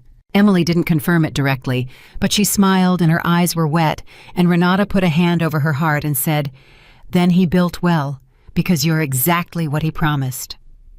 2 days before the gala, the last piece fell into place, and it fell in a way Emily hadn't expected. Jason called her. Not Emily specifically. He didn't have her new number. He called Dana's old number, the one he must have dug up somewhere on the assumption that Emily was still crashing on her friend's couch, still broke, still destroyed. Dana was with Emily when it rang, and she looked at the screen and her face went cold. "It's Jason," she said. "It's actually Jason. What do I do?" Emily looked at the phone for a long moment. "Put it on speaker. Don't say I'm here." Dana answered. "Hello." "Dana, hi. It's Jason Reynolds." His voice was smooth, warm, the voice he used when he wanted something. "Sorry to call out of the blue. I was hoping to reach Emily. Is she still staying with you?" Dana glanced at Emily, who nodded slightly. "She's not here right now," Dana said carefully. "Can I ask what this is about?" Of course. A pause. "Listen, I've been thinking about Emily a lot lately. The divorce, everything, it all happened so fast, and I don't think I handled it well. My mother, she has a way of taking over, and I let her steer too much of it. I feel terrible about how things ended. I'd really like to talk to Emily, take her to dinner maybe, clear the air, see how she's doing." Emily sat very still, listening to her ex-husband's voice, and she felt something she hadn't expected to feel. Not longing, not anger even.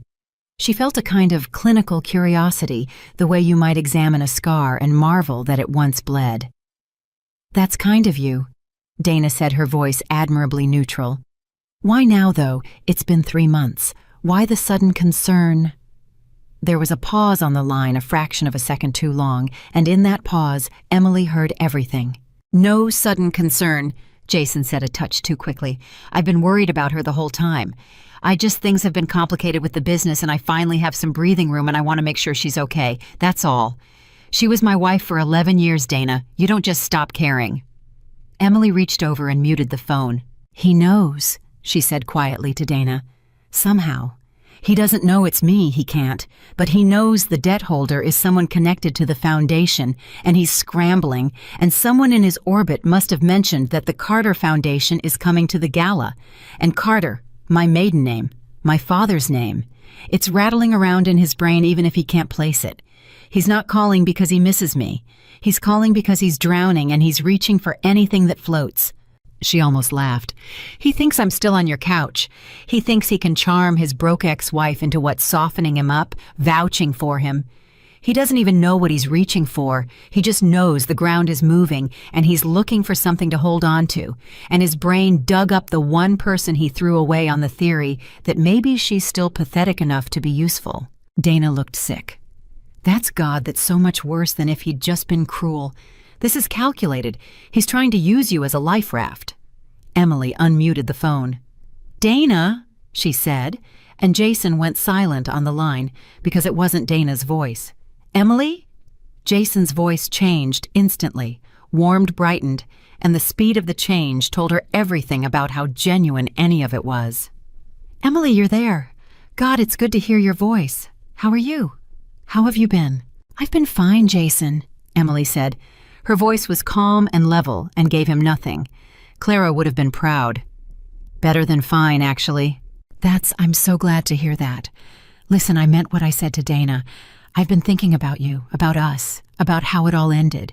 I wasn't fair to you. I let my mother run the whole thing, and I stood there and let it happen, and that wasn't right." A pause, and then the pivot so smooth she almost missed it. "I'd love to see you, catch up. And honestly, I could use a friend right now. Things have gotten complicated on my end.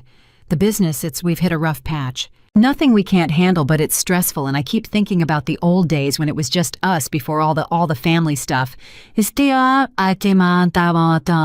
There it was, the rough patch, the reaching hand. Emily closed her eyes for a moment, and then she made a decision. She would not tell him. She would not reveal a single thing. Because the gala was in 2 days, and the greatest possible version of this moment was not on a phone. It was in that room. "You know what, Jason," she said. "I appreciate you calling. I do. It means something that you'd reach out." She let the warmth into her voice just enough, and she hated how easily she could do it, how 11 years of managing this man had taught her exactly which notes to play. "As it happens, I'm going to be at the Reynolds Foundation Gala this year."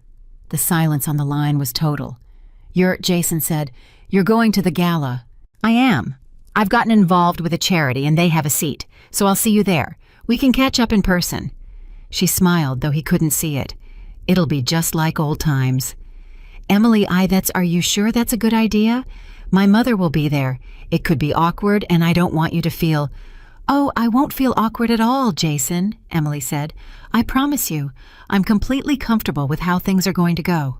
A pause. "See you Saturday." She hung up. Dana was staring at her. "What was that? Why didn't you just tell him?" "Because," Emily said, setting the phone down, "some things are meant to be seen, not heard. He spent 11 years not looking at me. On the last day, he checked his phone instead of saying goodbye. I'm not going to give him this moment over the phone where he can hang up and recover and prepare a face and figure out how to spin it to his mother. I want him in that room. I want him to watch me walk in. I want to watch the exact moment he understands. And then I want to watch him understand that I've known the whole time that I let him make that call, that I let him reach for me like a life raft, knowing I was the flood." She looked at Dana. "Is that cruel?" Dana considered it seriously. "No," she said finally. "Cruel would be tricking him into humiliation for its own sake. This is just letting him arrive at the truth in the fullest possible way. He built this, all of it. You're just refusing to soften the landing. There's a difference."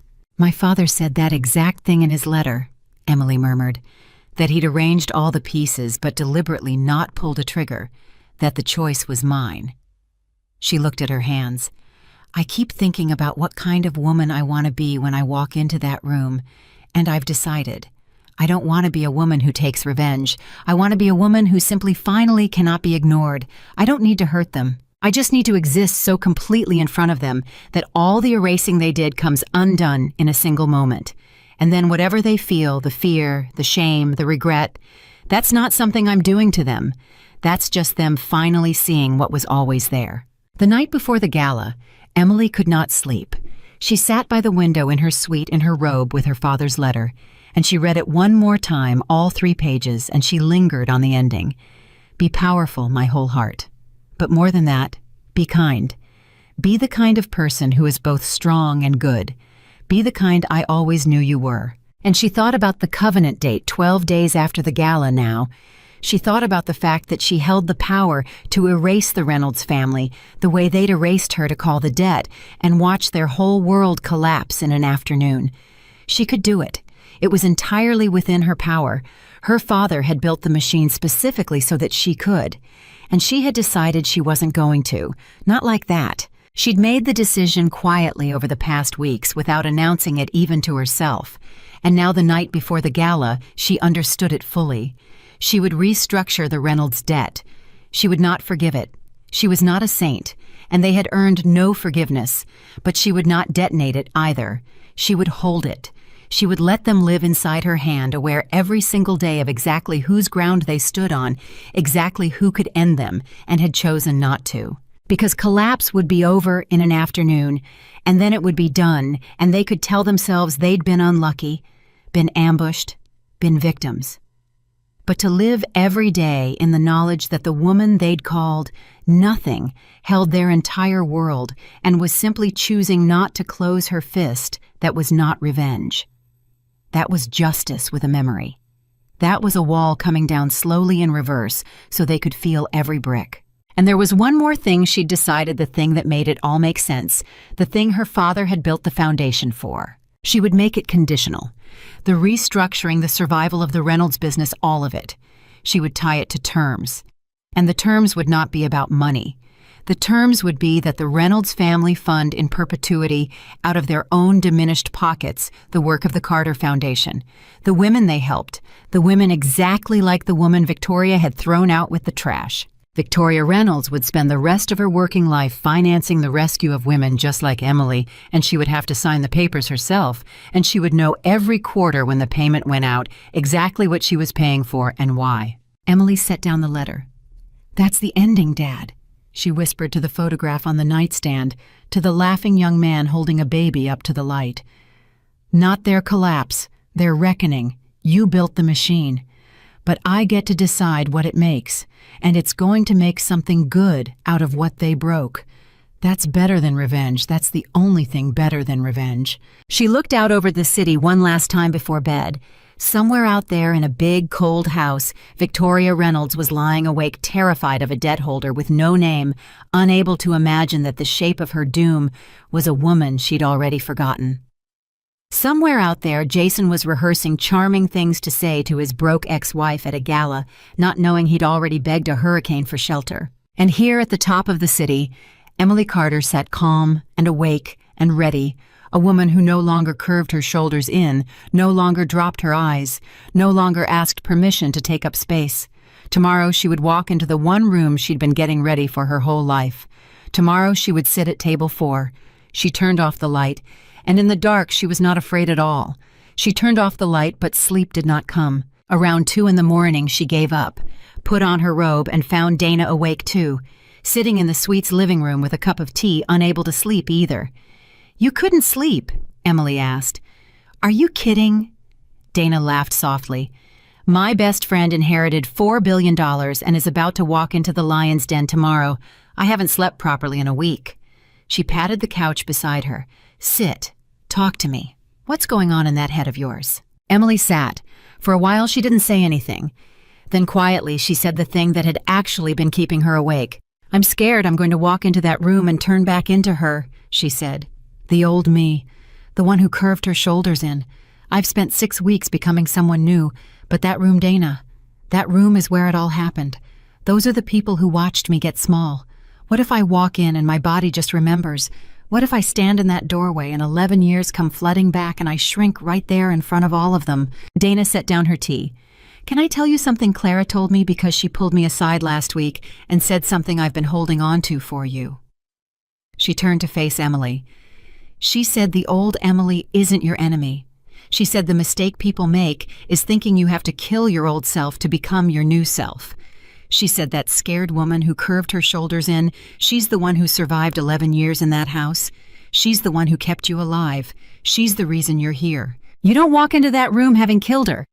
You walk in with her holding her hand saying, 'Look, we made it. We're safe now. You don't have to be small anymore. I've got us.'" Emily's eyes filled. "So if your body remembers tomorrow," Dana went on, "if you feel yourself start to shrink, don't fight it. Just tell that scared woman inside you gently, 'It's okay, we're safe now, I've got us.' And then stand up straight. Not because you've beaten her, because you're protecting her. That's what your dad did, Em. He didn't build all this to erase who you were. He built it to protect her.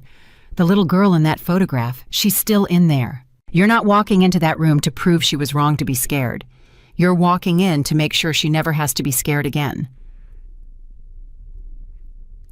Emily put her head on her friend's shoulder and cried quietly, and it was a good cry, the kind that empties something out and leaves room for something better.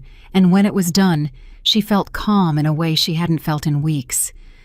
"How did I get so lucky to have you?" she whispered. "You didn't get lucky," Dana said. "You showed up in the rain, and I came, and that's not luck. That's just what real ones do. Now go to bed. You've got a war to win tomorrow, and you're going to win it by being the softest, strongest person in the room." The next morning, the day of the gala, moved slowly, and then all at once. Marcus came by mid-morning to go over logistics. He would drive her. She would arrive at 8, not early. Not late. At the moment the room was full, but the program hadn't yet started. The moment of maximum witness. Haig would already be inside. The Carter Foundation's presence was confirmed. Table 4 was reserved and waiting. "There's something you should know about tonight," Marcus said, and his tired eyes were serious. "Mrs. Reynolds requested formally through the servicing agent a meeting with the debt holder at the gala. As you instructed, we confirmed it. So she's expecting to meet the person who holds her debt tonight. She's been told they'll make themselves known to her during the evening." He paused. She spent 2 weeks imagining who's going to walk up to her. She's braced for a rival, a competitor, some businessman she can maneuver against. She has built an entire strategy in her head for how she's going to handle this person. He looked at Emily. "She is not braced for you. There is no version of tonight in her mind where the debt holder is you. When she realizes it's going to be the single most disorienting moment of her life, are you ready for that?" "I've been ready for 3 months," Emily said. "I just didn't know what I was ready for until recently." Clara arrived at 4 to help her prepare. Not just the dress and the hair, though there was that. Mostly it was the last rehearsal, the final settling of the new self into the bones. "Walk for me," Clara said one last time. Emily walked across the suite, and Clara watched, and this time she didn't shake her head. This time she went very still and her dark eyes went bright. "There she is," Clara said softly. "Not a trace of the apology left, not one. You walk like the floor belongs to you now." She came and took Emily's hands. "Listen to me. Tonight when you walk into that room, I want you to remember one thing above everything else. You are not walking in to make them see you. That's the trap. If you walk in needing them to react, then they still have power over you because you need something from them. No, you walk in for you. You walk in because you have every right to be in that room, more right than any of them, and their reaction is not the point. Their reaction is just weather. It'll happen around you and you'll let it happen, and it won't touch you because you didn't come for it. You came because you belong there. Do you understand the difference? I don't need them to see me," Emily said slowly, testing the words. "I just need to be there." Exactly. And the paradox is that's precisely what makes them unable to look away. A person who needs to be seen, everyone can smell that, and it makes them small. A person who genuinely doesn't need it, who's simply calmly fully there, that's the person the whole room orbits. Because it's so rare. Because everyone else in that room is performing, is desperate to be seen, and you'll be the one person who isn't. Clara squeezed her hands. "Your father understood that better than any man I ever met. He was the richest person in every room he ever entered, and no one ever knew, because he didn't need them to know. That's real power, not the kind you announce, the kind you simply have." By 7:30, Emily was ready. She stood in front of the mirror in the deep, quiet, elegant dress, her hair done simply, almost severely, no flash, no statement, nothing that shouted. And the woman in the mirror looked back at her with level eyes and open shoulders and the unmistakable stillness of someone who had stopped asking permission to exist. Dana came in dressed for the gala herself because Emily had insisted she come too as her guest at table 4. Dana looked at Emily in the mirror, and her breath caught. "Em," she whispered, "if those people could see you now." "They're about to," Emily said. Her father's letter was folded and tucked into her small evening bag. She wasn't going to read it there. She just wanted it with her. She wanted him with her. On the nightstand, the photograph of the laughing young father holding his baby daughter up to the light watched her go. Marcus was waiting downstairs with the car. As Emily stepped out of the elevator into the lobby, he straightened, and for a moment he simply looked at her, and his eyes went bright and wet, the same way they had that first day outside Dana's apartment. "Forgive me," he said, his voice thick. "It's just, he would give anything to see you right now, anything in the world, and I keep thinking maybe he can. Maybe somehow he can." He opened the car door. "You look like a Queen Miss Carter, but more than that. You look like his daughter. You look exactly like his daughter." They drove through the city as the light faded. Emily watched the buildings slide past the same city where 3 months ago she'd sat at a bus stop in the rain with $37 and 3 garbage bags, believing her life was over. And she thought about how the same city could hold both of those women, the one at the bus stop and the one in this car, and how the distance between them was not measured in dollars at all. It was measured in something else, in the difference between falling and standing, in the difference between being told you were nothing and finally fully knowing that you never were. Marcus, she said as the venue came into view up ahead, lit up and gleaming cars lining up out front, the whole glittering machinery of the Reynolds family's most important night. "Can I ask you something? Anything, Miss Carter?" When my father sat in the car at the bus stop that day, when he watched them throw my clothes on the floor and watched me cry in the rain, and he made himself stay in the car, do you think he ever doubted it? In the days after, do you think he ever thought I made the wrong choice? I should have gone to her. Marcus was quiet for a moment, navigating the car toward the entrance. "Every single day," he said finally. He doubted it every single day for the rest of his life. He told me once near the end, when he was very sick, he said, "Marcus, if I was wrong, if leaving her in that rain broke something in her instead of strengthening it, then I'll have failed at the only thing that ever really mattered. I'll have gotten everything else in my life right and gotten the one thing wrong that I'd trade all of it to get right." Marcus pulled the car to a stop just short of the entrance where they could sit for a moment before she stepped out. And I asked him, "Arthur, how will you ever know if you were right? You won't be here to see it." And he said, Marcus's voice caught. He said, "I'll know because of who she becomes. If she becomes someone who takes the power I'm leaving her and uses it only to destroy the people who hurt her, then I was wrong. I left her in the rain too long and it hardened her into something small. But if she becomes someone who takes all that power and chooses to build something good with it, chooses mercy, she doesn't know anyone chooses to catch other women the way I tried to catch her, then I was right. Then the rain didn't break her. It made her." Marcus turned in his seat and looked at Emily, and his old eyes were streaming now. He didn't even try to hide it. "So I have to ask you, Miss Carter, before you walk in there, which one are you? Because I get to be the one who knows the answer he never got to hear. Which one did the rain make you?" Emily thought about the covenant date, about the choice she'd made in the dark last night, about restructuring instead of collapsing, about tying the Reynolds family's survival in perpetuity to funding the rescue of women just like the woman she'd been, about mercy she didn't owe, chosen freely turned into something good. She reached over and took the old man's hand. "Tell him," she said quietly, "wherever he is, however you talk to him, tell him he was right. Tell him the rain didn't break me. It made me. And tell him I'm not walking in there tonight to destroy anyone. I'm walking in to build something, just like he did. Tell him his daughter turned out to be the second kind, the kind that's strong and good, the kind he always knew I was." Marcus pressed her hand between both of his, and he bowed his head over it. And for a moment, neither of them said anything at all. Then he lifted his head, wiped his face, and became the driver again, composed and steady. "He heard you," Marcus said. "I don't know how I know that, but he heard you." He put the car back in gear and eased it forward toward the entrance, toward the lights, toward the door. "Are you ready, Miss Carter?" Up ahead, the doors of the venue stood open, spilling golden light onto the sidewalk. Inside was the room, the people who had watched her disappear, Victoria, who had called her nothing, Jason, who had never once looked at her, and a table 4, at the very center of it all, reserved months ago by a dying man who had known somehow that this was where his daughter's story would turn. Emily looked at the open doors. She felt the old fear rise up, just a flicker of it, the ghost of the woman who curved her shoulders in. And gently, the way Dana had taught her, she said to that woman inside her, "It's okay, we're safe now, I've got us." Then she straightened her shoulders, lifted her eyes, and let all the fear go. "I'm ready," she said. The car rolled to a stop at the entrance. A valet reached for the door.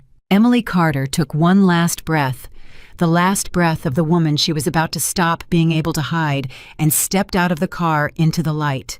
She walked through the doors, and the room did not stop for her, not at first. That was the thing Clara had promised, and it was true. The room went on being itself a glittering hive of important people performing their importance at each other. And Emily stepped into it, not as an interruption, but as a presence, and she moved through it the way Clara had taught her. Unhurried, taking up exactly as much space as she pleased, her eyes level, her shoulders open. She was not looking for anyone, That was the discipline. She was not scanning the room for Victoria, not searching for Jason. She simply moved through the space as though she had every right to be there, because she did more right than any of them. And slowly, the way a pond registers a stone dropped into it, the room began to feel her. A man near the entrance, a donor she vaguely recognized from years ago, turned as she passed, and his eyes followed her, and she saw the small confusion flicker across his face.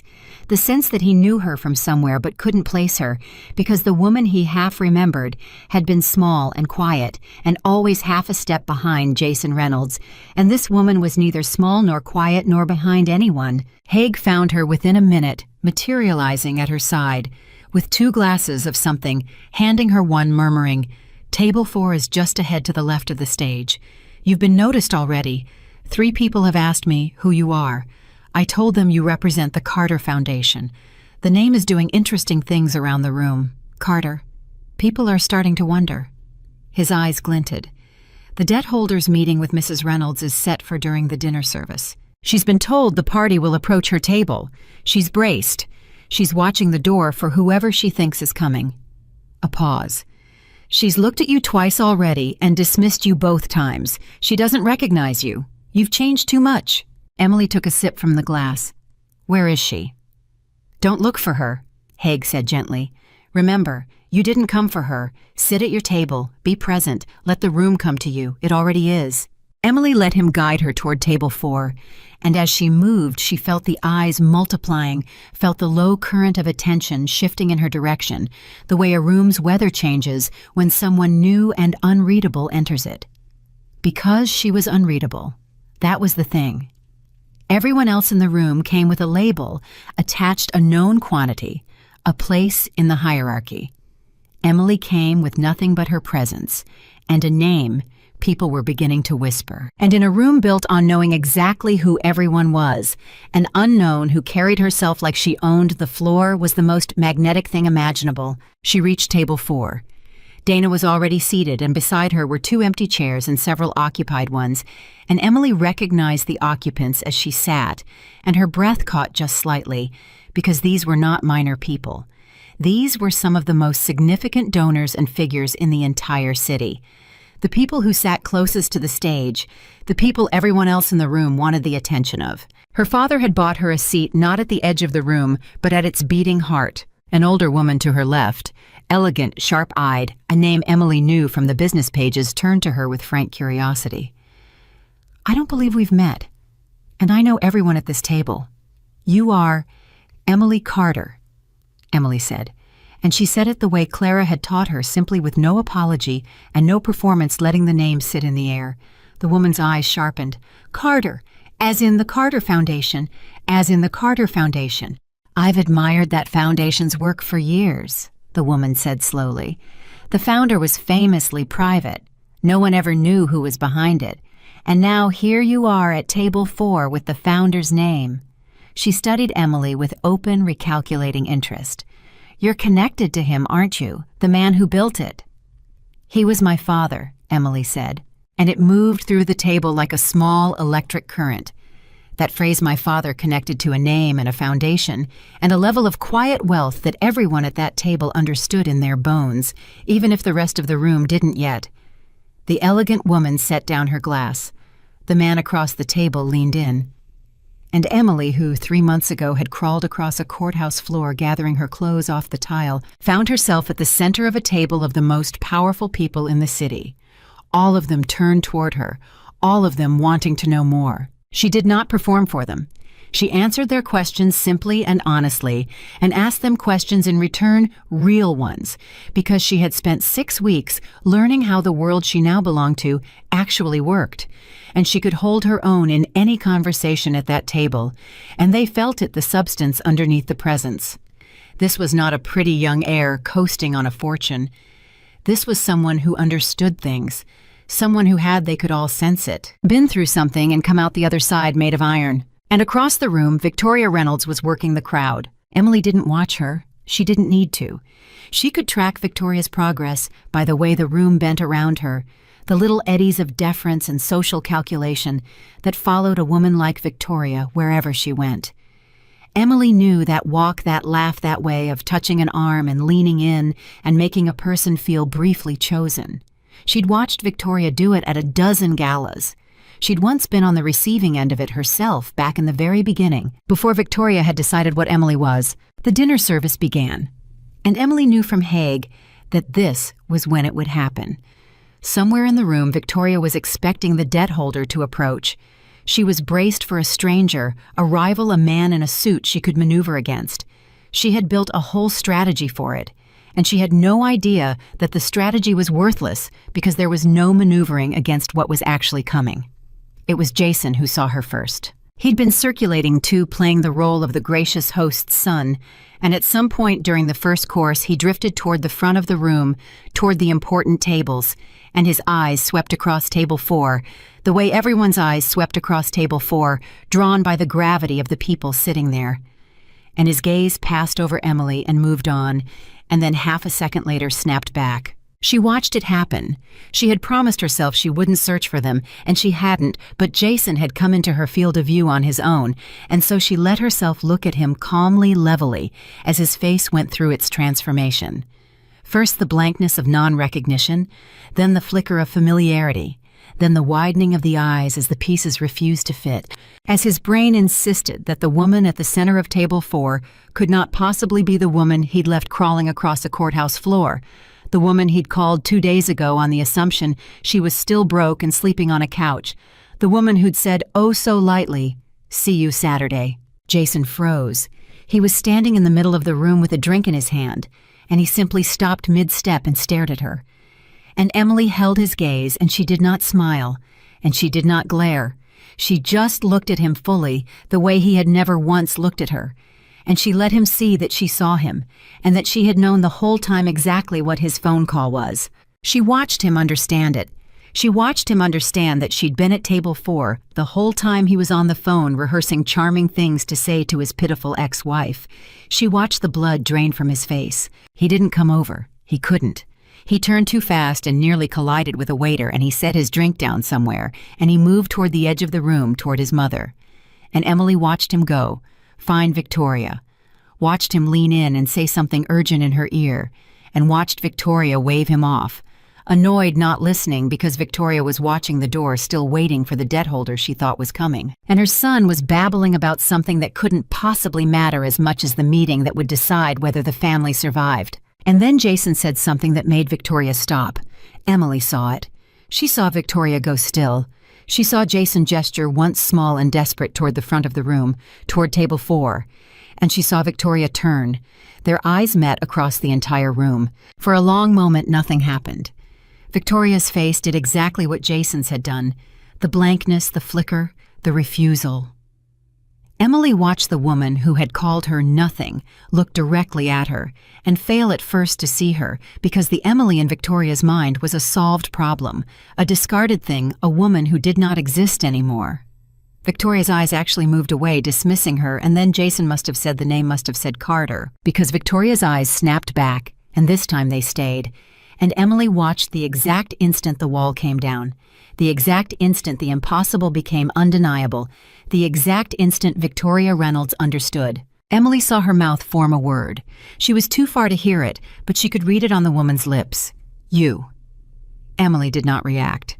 She simply held Victoria's gaze calm and level and open-shouldered, the softest and strongest person in the room, and she let the truth arrive on its own, with no time for Victoria to prepare a face with the whole glittering room around them exactly as she had wanted it. And then Haig appeared at Emily's side, leaned down and murmured, "It's time for the meeting. Mrs. Reynolds is expecting the debt holder to approach her. Shall I bring her to you, or would you prefer to go to her?"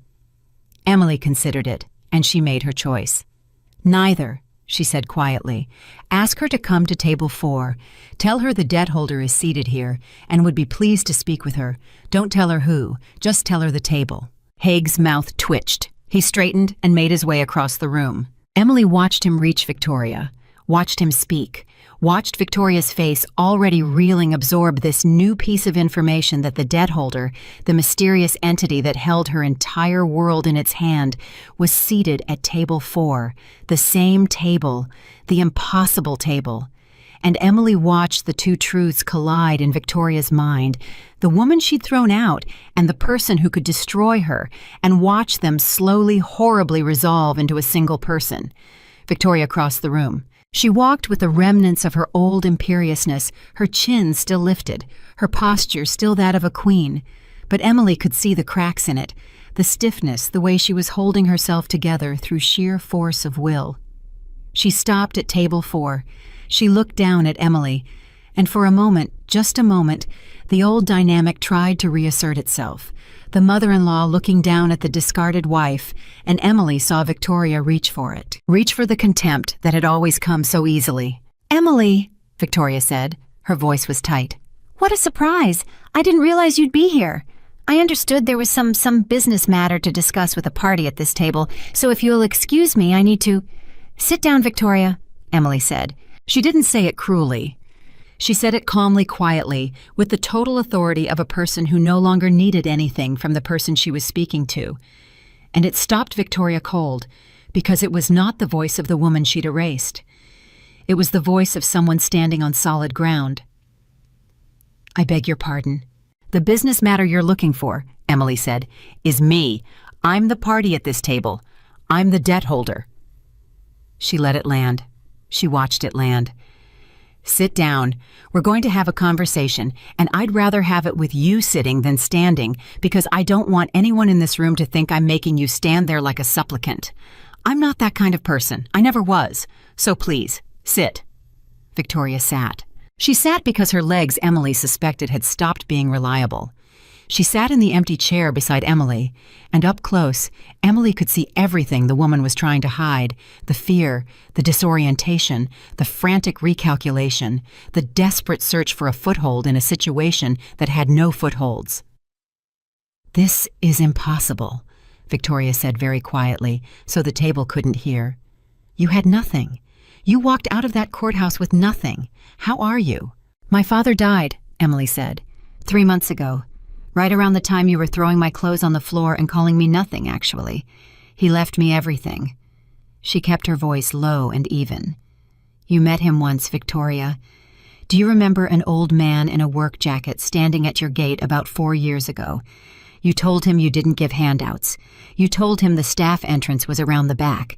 You told him if he was looking for scrap, he could find it somewhere else." Victoria's face went white. "That was my father," Emily said. "He'd come to tell me who he really was. He'd come to bring me into his life, and you turned him away like a beggar, and he was too proud and too heartbroken to correct you, so he got back in his car and drove away, and it was the last time he ever came close to me while he was well enough to walk up to a gate." Emily's voice never rose. "He was worth $4.3 billion, Victoria, the man you turned away from your gate, and when he died, he left all of it to me. Including, as it happens, every dollar of debt your family owes. The tower with your name on it, the properties, the operating credit, all of it. I own it. I have for months. You've been making frantic phone calls trying to find out who holds your fate, and the answer this whole time was the woman you threw out with the trash." Victoria's mouth opened and closed. No sound came out. "Jason called me 2 days ago," Emily went on. "Did you know that he tracked down my friend's old number? He wanted to take me to dinner, clear the air.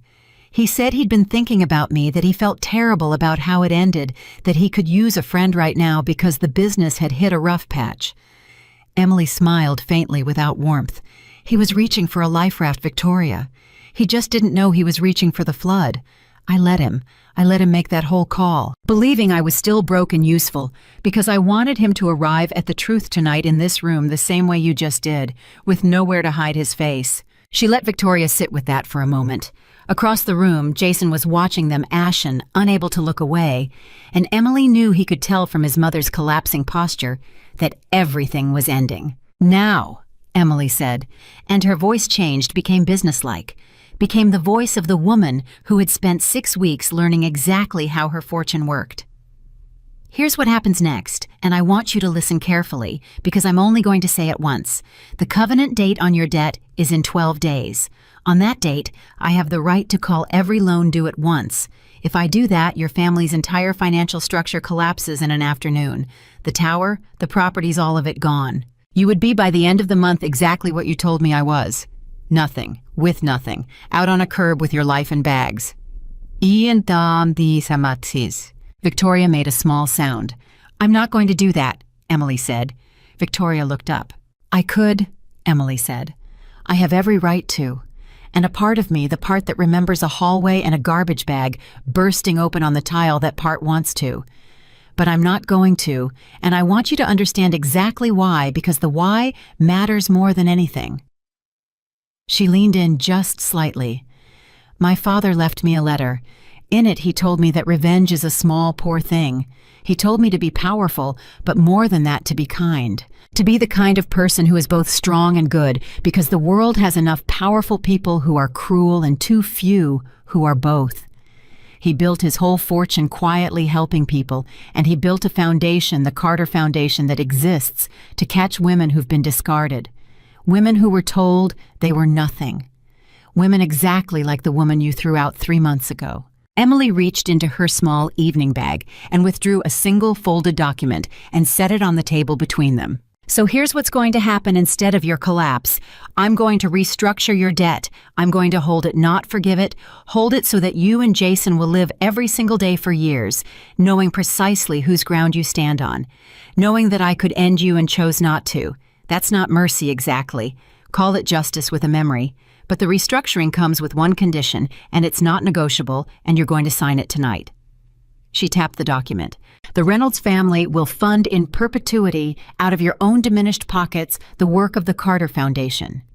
Every quarter, a payment will go out from your accounts to fund housing, legal help, and job training for women who've been erased by families exactly like yours. You will sign these papers yourself, Victoria. And every quarter when that payment leaves your account, you will know exactly what you're paying for and exactly why. The whole table had gone quiet now.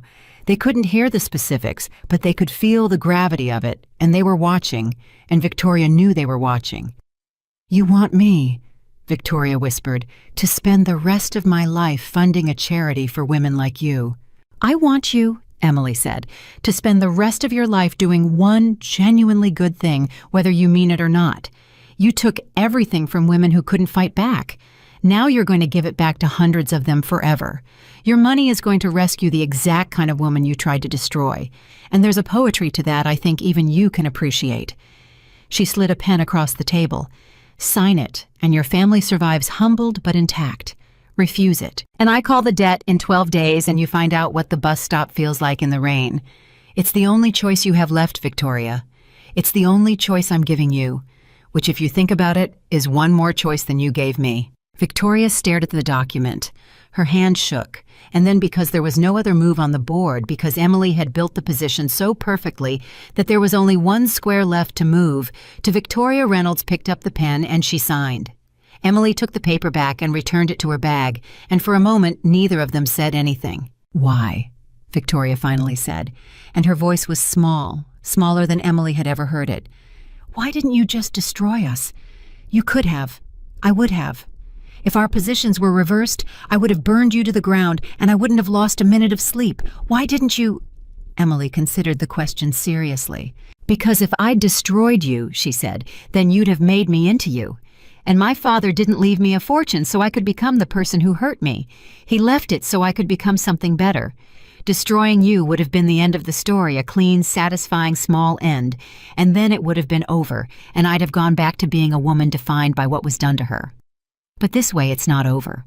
This way, something good keeps happening for years, forever, out of the wreckage of what you did. This way, the ending isn't your collapse, it's other women's rescue.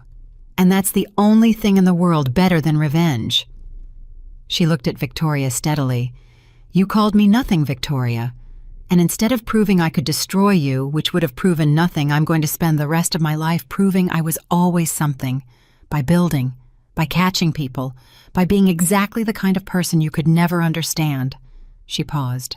You don't get to be the last chapter of my story. You barely get to be a footnote. That's the worst thing I could possibly do to a woman like you, and we both know it. Victoria had no answer. There was no answer. She rose from the chair unsteadily, and for the first time in the 11 years Emily had known her, Victoria Reynolds looked old and small and afraid, and Emily felt no triumph in it, only a kind of quiet, settled peace. "Goodbye, Victoria," Emily said. "I don't expect we'll speak again. My people will handle the arrangements. Enjoy the rest of the gala." Victoria walked away. She didn't go back to working the room. She went toward the exit, toward Jason, who caught her arm and said something desperate, and Emily watched the two of them, mother and son, standing at the edge of the glittering room they had ruled understanding, for the first time in their lives, what it felt like to have the ground taken out from under them. Jason looked back at her once, across the whole room, and Emily met his eyes one last time the way he had never once met hers. And she gave him nothing, no anger, no grief, no longing, nothing at all. And then she turned back to her table, and she let him disappear from her field of view and from her life permanently without a single backward glance. Dana was staring at her eyes wide and shining. "Em," she breathed. I don't even have words. You didn't even raise your voice." "Power is stillness," Emily said quietly, and she almost laughed because it was Clara's line, and Clara was somewhere in the city right now, waiting to hear how it went. "It's the person who doesn't need to raise their voice because they know everyone's already listening." The gala went on around them. The program started.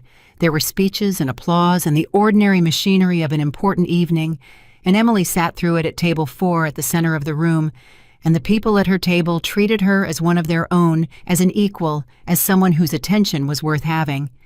And more than once through the evening, someone from another table would drift over on some pretext to introduce themselves to the woman from the Carter Foundation, the founder's daughter, the new presence everyone was talking about, and Emily received them all with the same calm grace, neither impressed nor dismissive, simply present, simply herself. At one point, the elegant woman to her left leaned over and said, "You know, I've been to 30 years of these galas, and I don't think I've ever watched someone command a room the way you did tonight without appearing to do anything at all. Whatever happened between you and the Reynolds family, and I can see something happened, you handled it with more class than that family has shown in 3 generations. Your father would be proud." "He would," Emily agreed, and she believed it all the way down. When the evening finally wound down, Marcus was waiting outside with the car. He opened the door for her, and as she stepped out into the night air, he looked at her face, reading it the way he'd learned to read her father's face over 22 years, and whatever he saw there made his tired eyes fill. "It's done," he said. It wasn't a question. "It's done," Emily confirmed. "Not the way anyone expected, but it's done, and it's the way he would have wanted." They drove back through the same city, the same streets, and as they passed a certain corner, Emily realized with a small jolt that it was the bus stop. The very one where 3 months ago she had sat in the rain with $37 and 3 garbage bags, believing her life was over, while a silver-haired man watched her from a black car across the street and made the hardest choice of his life. "Marcus," she said, "stop the car for a second. Right here." He pulled over. Emily looked out at the empty bus stop, dark now, ordinary, just a bench and a plastic shelter, the least remarkable place in the world. And she thought about the woman who had sat there. She thought about how sure that woman had been that she was at the end of everything. And she thought about how that woman had been right about one thing and wrong about another. Right that it was the bottom, wrong that the bottom was where you died. "That's where it started," she said softly. "Right there.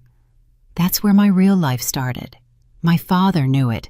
He was sitting right over there watching, and he knew that bench was the beginning and not the end." She was quiet for a moment. "I used to think the worst thing that ever happened to me was walking out of that courthouse. But it wasn't. It was the thing that finally set me free. If they hadn't thrown me out, I'd still be in that house right now, disappearing an inch at a time. And I'd never have known who my father really was, and I'd never have found out who I really was either. They thought they were destroying me. They were setting me loose." "He used to say something like that," Marcus said quietly. "Your father. He used to say the worst day of your life and the first day of your real life are very often the same day. You just can't tell which is which until much later." Emily looked at the bench one more time, and then she looked forward out the windshield at the city lights spreading out ahead of them, at the whole enormous glittering future waiting. "Take me home, Marcus," she said. "I've got a foundation to run. There are a lot of women out there sitting on benches just like that one right now tonight in the rain, thinking it's the end, and it's not. And starting tomorrow, it's my job to make sure they find that out a whole lot faster than I did." The car pulled away from the curb, and the bus stop disappeared behind them, small and dark, and finished just a place where a story had turned. Emily Carter did not need revenge. She never had. She only needed to exist fully and calmly and completely in a world that had tried to erase her, and to take the power a dying father had built for her and turn it deliberately into something good. The people who called her nothing spent the rest of their lives funding the proof that she had always been something. And the woman who once walked out of a courthouse holding 3 garbage bags now walked into any room in the world without ever asking permission to exist. Her father had built the ending, but she was the one who decided what it meant, and she made it mean mercy and strength and the quiet, unshakable truth that no one ever again would be able to make her feel like nothing, because she finally knew all the way down to the bone exactly what she was. She was her father's daughter, and she was only just beginning.